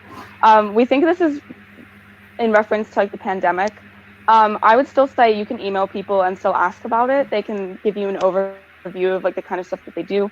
You can reach out and find out a little bit more about the work that they do, books they'd recommend, any reading that they'd recommend. Some of them have some really great insight into resources for you. Also, with social distancing, things like field work are really possible. So if somebody has with Oxford, there's Wytham Woods, which is 15 minutes from Oxford itself, where lots of research is going on. And so if you're near a university that has a research center like that nearby, you could potentially go there and walk around in the woods with somebody, and they can explain to you, this is what we're doing here. I know it's a really tough time for these things, but I don't think you should let it limit you. There's also tons of online work that needs to be done for research. I'm doing some data analysis for a lab here right now, and that's all online. I sit in my house on Excel doing spreadsheet stuff, but it's really valuable experience, and I'm learning a lot from it. So yeah. Another one from Martha. How would you advise to prepare for the BMAT and interview for medicine? Okay, yeah, the BMAT.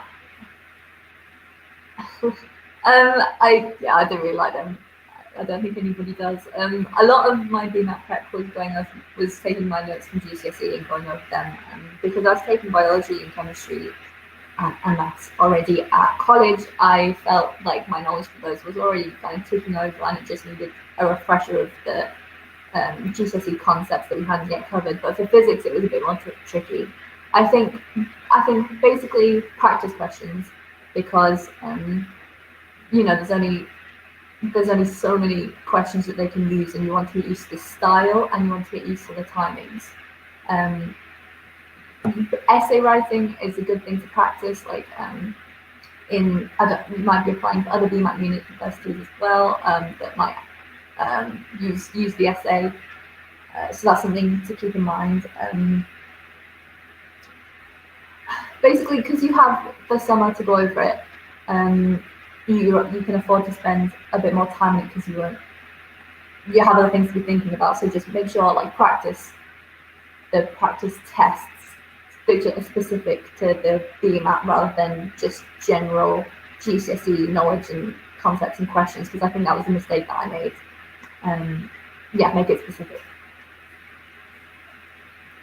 Okay, so next question. Can you pick how close you are to kitchens with hobs? Can I just answer for time's sake, and then we can move on? Because in your first year, you don't get to pick your room. You're just given a room. You might be near hobs. You might not be near hobs. It's whatever. The college is not that big though, so there's really not. It's not like you're ever so far away that it's impossible to use a hob. In second and third year, you can choose your rooms. I specifically chose my room this year to be near a hob, so I was like directly across from a kitchen. So yeah. And then, also, like, sorry, just to jump in, but yeah. Normally, like we say, kind of Vaughan didn't have hobs last year, but as Kieran said, like it does now have them. So there are actually hobs in, I'm pretty sure, all, if not most, of the accommodations. It was kind of, last year was a bit of an odd case, and so like hopefully that is resolved or is on its way to being resolved. But yeah, so you'll always hopefully be kind of in close proximity to hobs. Yeah, you're usually in at least the same building and oftentimes the same corridor as hobs. And then question 15, which college's housing are you most jealous of? Be honest. And this is actually like verbatim what somebody said, which is pretty funny, but yeah. Yeah, so I mean, I didn't really visit like many colleges' housings, and I think obviously kind of when you go for open days, they'll like typically show you maybe one or two if they're quite nice ones. But I think like the thing that's really worth noting is that at every single college, they're going to have a range. Like no college has entirely nice accommodation. So like Somerville as well, we kind of joke about Vaughan and how kind of ugly it is, but there's also accommodation in Somerville that's like actually the dream. It's like got a fireplace, and you know there's ensuite accommodations as well that look really pretty. So every college is a bit of like a hit or miss. Most have kind of one rogue concrete building that's just kind of lumped there for no one really knows why. But yeah, I mean, other colleges obviously with really nice accommodation is some of the central ones is typically like Oxford, like I said, with like the fireplace and just really pretty. But then often as well, if you choose one like that, you sometimes have disadvantages, like it can be quite cold, quite noisy because it's central, and you know they might not have a sink, whereas Vaughan rooms all had a sink, and it was very good. But yeah, everywhere's a mix basically. Yeah. Really quickly, I worked in Balliol last summer, and that's one of the really central colleges. It has some beautiful old rooms. But there were some rooms that were like boxes. The bathrooms were like absolutely tiny. The shower, you had to like press yourself up against the wall because it was so low pressure. So there's always situations in any kind of accommodation like that. The nice thing about Somerville is that you have guaranteed accommodation for 3 years or 4 years if your course is 4 years, which is really quite rare in Oxford. And I think that's one of the nicest bits I think about our system is even in like the ugly building, like you have a place to live and it's quite cheap compared to everyone Honestly, else, so. I loved living in Vaughan. Like it was like the I best. did too. It was great. Yeah. I had such a good time. It's such a community, and you kind of all joke about how gross it is. So it's just part of the life. And there's just so many people there. You're always talking to someone. It's really nice. Everyone talks in the corridors and like hangs out. Little corridor gatherings. Yeah, exactly.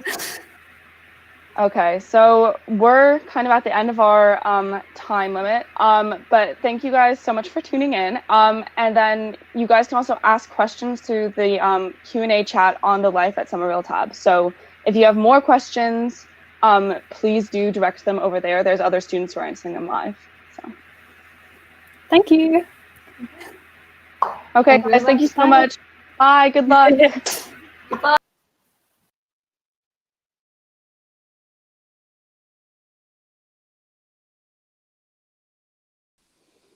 Hello, everyone. My name is Maria Mikkola. I'm a tutorial fellow in philosophy, and I'm here to answer questions to do with any philosophy joint degrees and or PPE.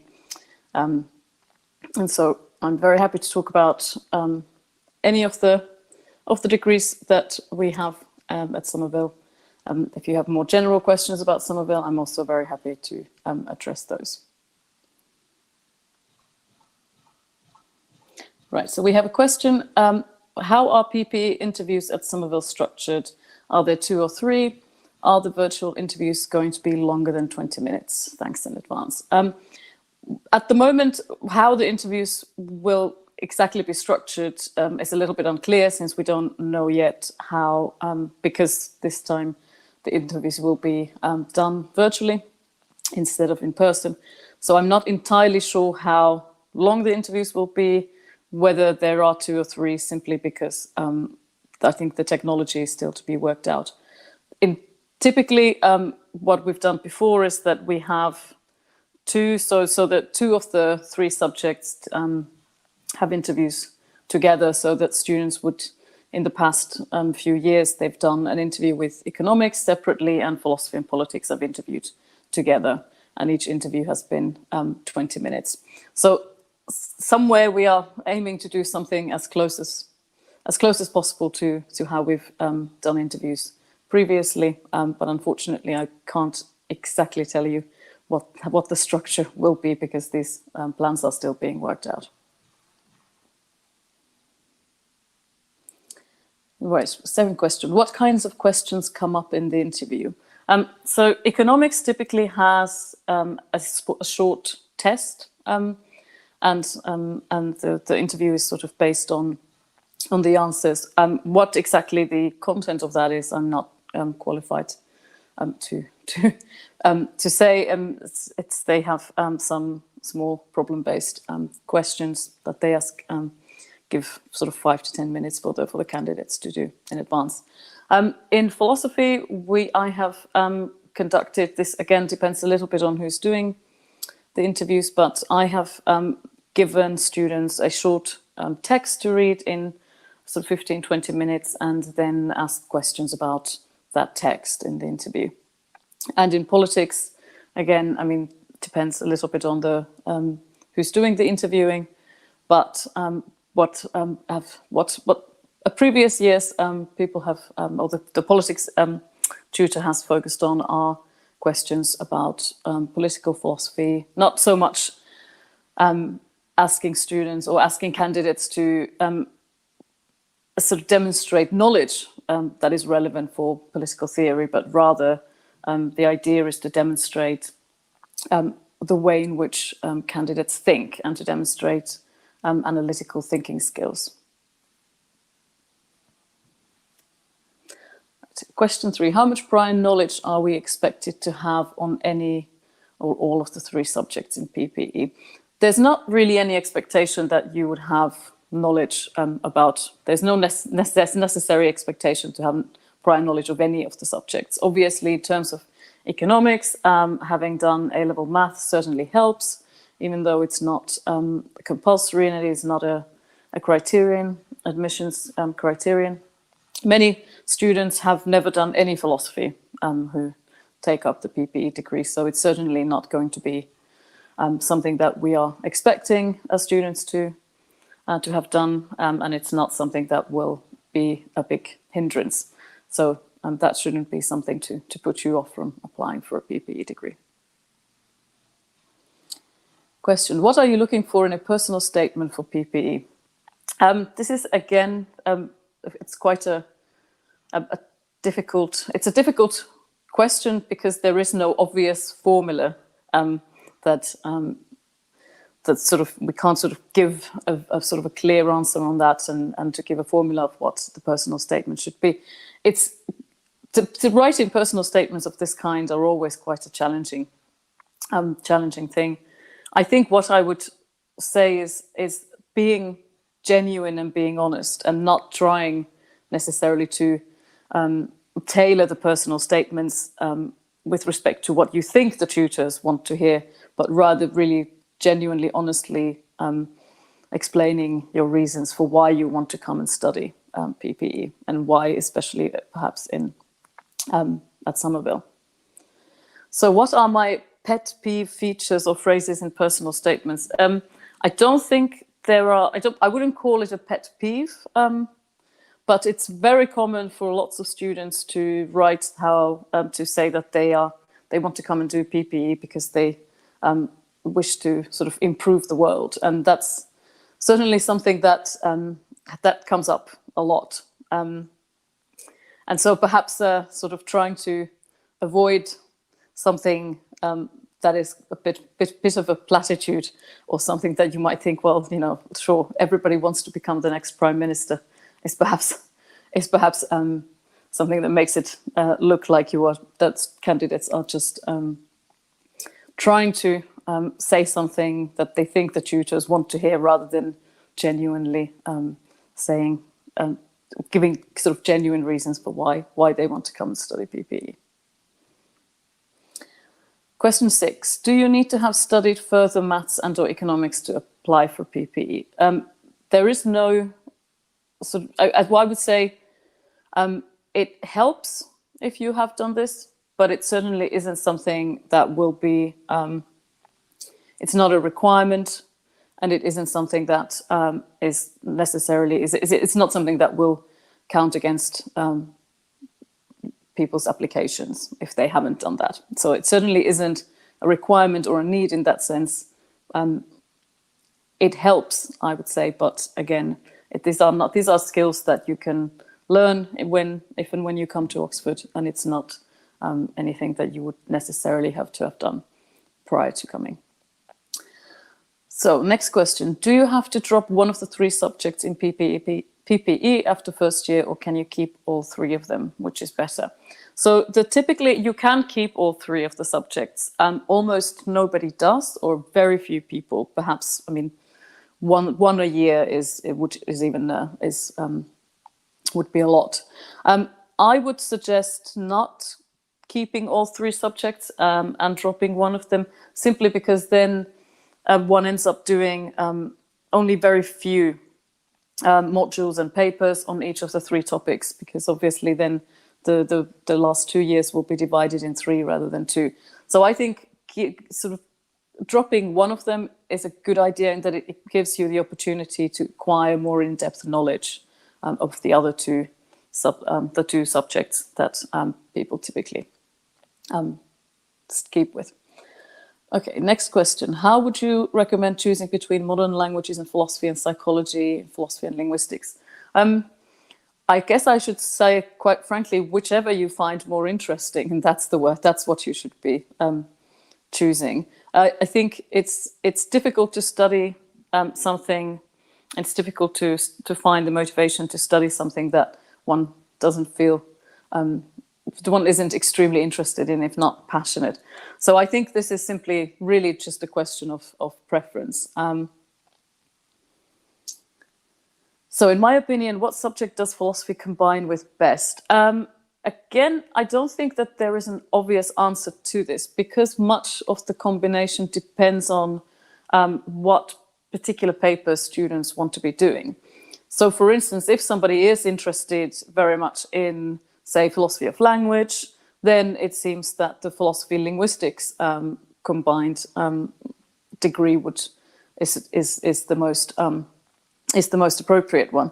But this very much sort of depends again on what particular papers students want to choose. Again, if somebody is very interested in, say, politics or economics, then maybe philosophy, so PPE with the focus on philosophy and politics would be the most appropriate combination.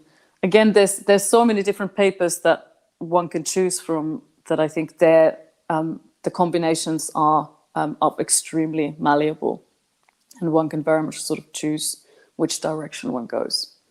Next question, would all my tutorials be in college during the course? It's very unlikely that all of the tutorials will be in college. This again depends extremely entirely on the students' choices. There are some papers that we don't teach in college because we don't have the relevant expertise. However, the core courses are taught, typically all of them, in college, unless there's some exceptional circumstances. For instance, somebody's on leave. So those are typically ones that are always taught in college. Some of the more advanced, the finals papers, probably will be then taught by tutors in other colleges, simply because we don't have the expertise to teach. I think there's 30 papers in philosophy, so we're just not able to do all of that. Next question, what are your research interests and those of other PPE tutors in Somerville? So I'm a feminist philosopher by training, so my research interests are much to do with questions in philosophy that are to do with gender justice and gender, and more recently I've worked in pornography. Karen Margareta Nielsen, who's the other philosophy tutor, is an ancient philosopher, and so her research interests are very much in sort of Aristotle and in questions to do with ancient philosophy.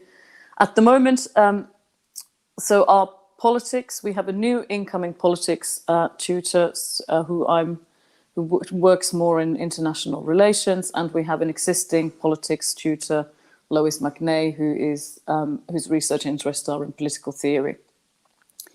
And in terms of economics, we have again an incoming economics tutor, and whose work I'm not entirely familiar with at the moment, but these are sort of the ones that I'm more familiar with and that have been in college for a longer time. Okay, next question. What qualities do you look for in a candidate? How do I stand out during each stage of the admissions process? Well, obviously, first of all, you've got to have good grades, and also doing well in the TSA is obviously something that helps. What we really look for, and obviously there are qualities to do with motivation, students who are highly motivated, ambitious, who are willing and able and can demonstrate their ability to put in the work. I mean, this is really something that cannot be, I mean, it's a challenging course. You do have to, I mean, whatever course you do in Oxford is going to be challenging, but you really do have to be prepared to putting the amount of work. But really mostly from a philosophy perspective, we don't so much look for candidates who have lots of prior knowledge or any prior knowledge, but rather an ability to think discursively, to think analytically, to think about sort of analytical skills of argumentation. And that's how that's how you stand out, let's put it this way. Any tips for a strong math and philosophy personal statement, philosophy-wise? Not really. I'm also not entirely sure. So we don't have very many, typically not very many maths and philosophy candidates. So frankly, I think that if you apply for the math and philosophy joint degree, you will be standing out of the crowd, since there just aren't typically that many people who apply for that degree, and we don't take many people each year.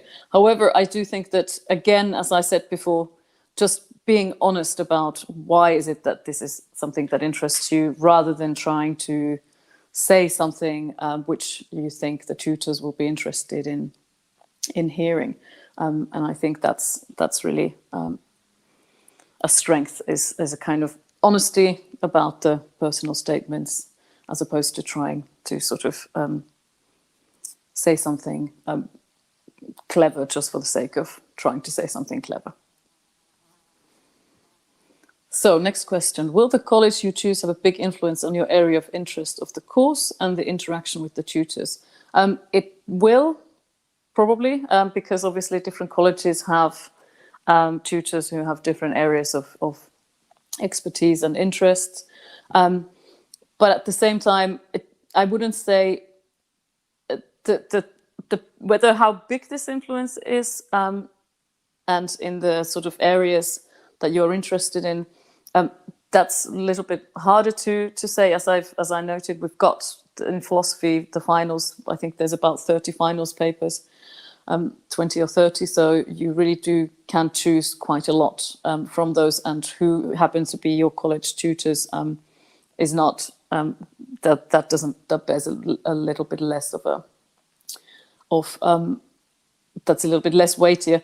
But of course, in a sense, the thought is if you are interested in the kind of work or in the kinds of areas, so say if you, for instance, are interested in ancient philosophy and come to Somerville, then of course that means you'll have plenty of opportunities to interact with, say, Karen Margaret Nielsen, who is an expert on this and who would be doing papers in ancient philosophy with you. So I think it's very much the case of it might be that you will interact a lot with your tutors depending on your interests. I mean, there are some students I have done 4 or 5 papers with, and other students I've only done 1 paper with, and these are just complete. It just depends very much on the individual students' interests and what direction they want to take their degree. So question 15, how many students do you take for different philosophy courses at Somerville? Well, the PPE is the largest cohort, so we typically have, I think, we'd have 10 students a year. We have, I think, 2 or 3, the target I think is 2 or 3 for philosophy and linguistics, or PPL, so psychology, philosophy, linguistics per year. We typically have only 1 or 2 philosophy and modern languages students a year. And so I'd say for each year, there's roughly between I'd say 15 to 17 new students, depending on the admissions that we, depending on the year, who come to start a course that has a philosophy component. Do you have any advice for the admissions test? It's a bit of a tricky, the admissions test is somewhat tricky. I mean, of course, one big advice, do tests. Do tests on the test beforehand. So practice. Don't do the test just for the first time round. I think that it is possible to do sort of trial outs on the test. So then you'll have a better idea what it is that you're supposed to be doing in the actual test. Of course, as with any tests, trying to stay as calm as possible when you're doing it, not to rush, but to take your time. I mean, in the sense as much as within the limits, of course.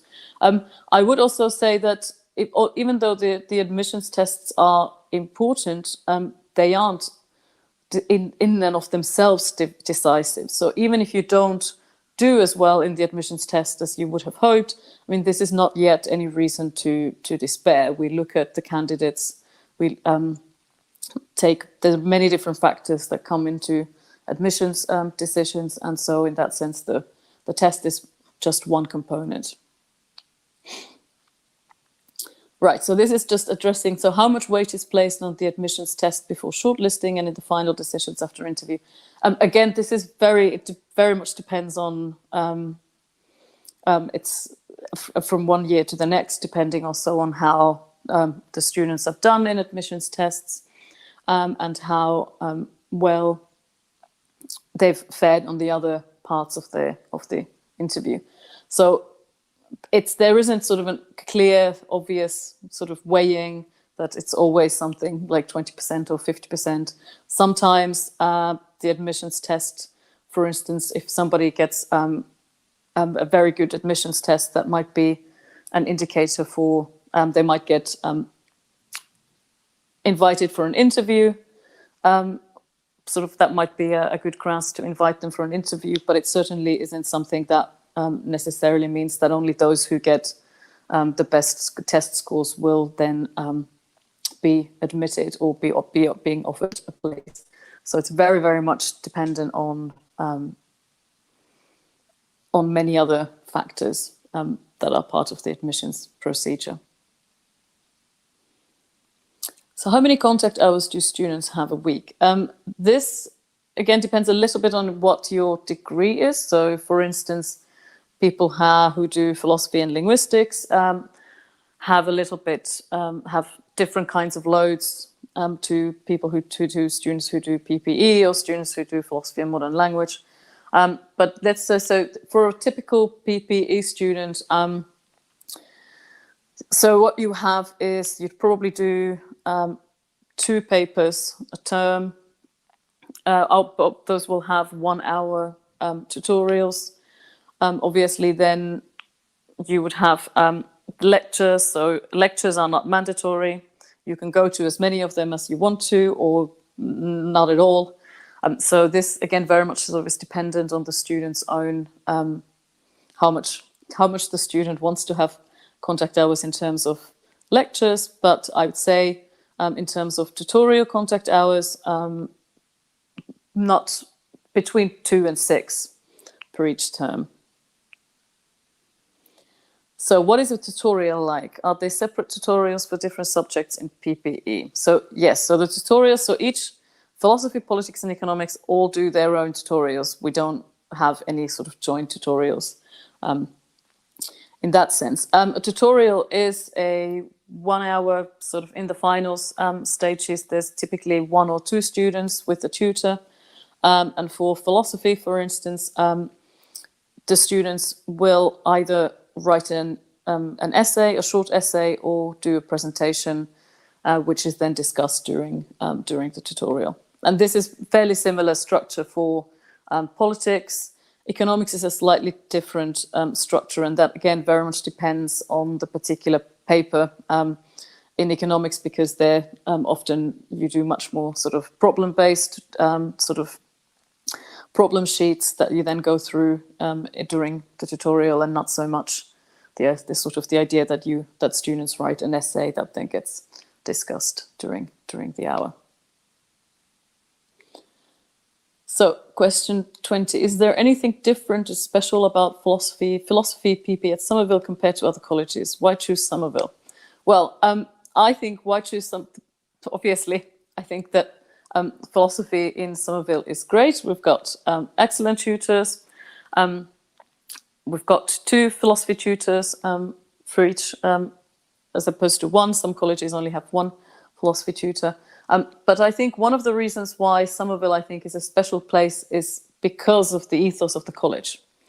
So this very much is something that the reason why I, for instance, chose to even apply for a job at Somerville. There were plenty of other Oxford colleges that I would not have applied for even to be a part of.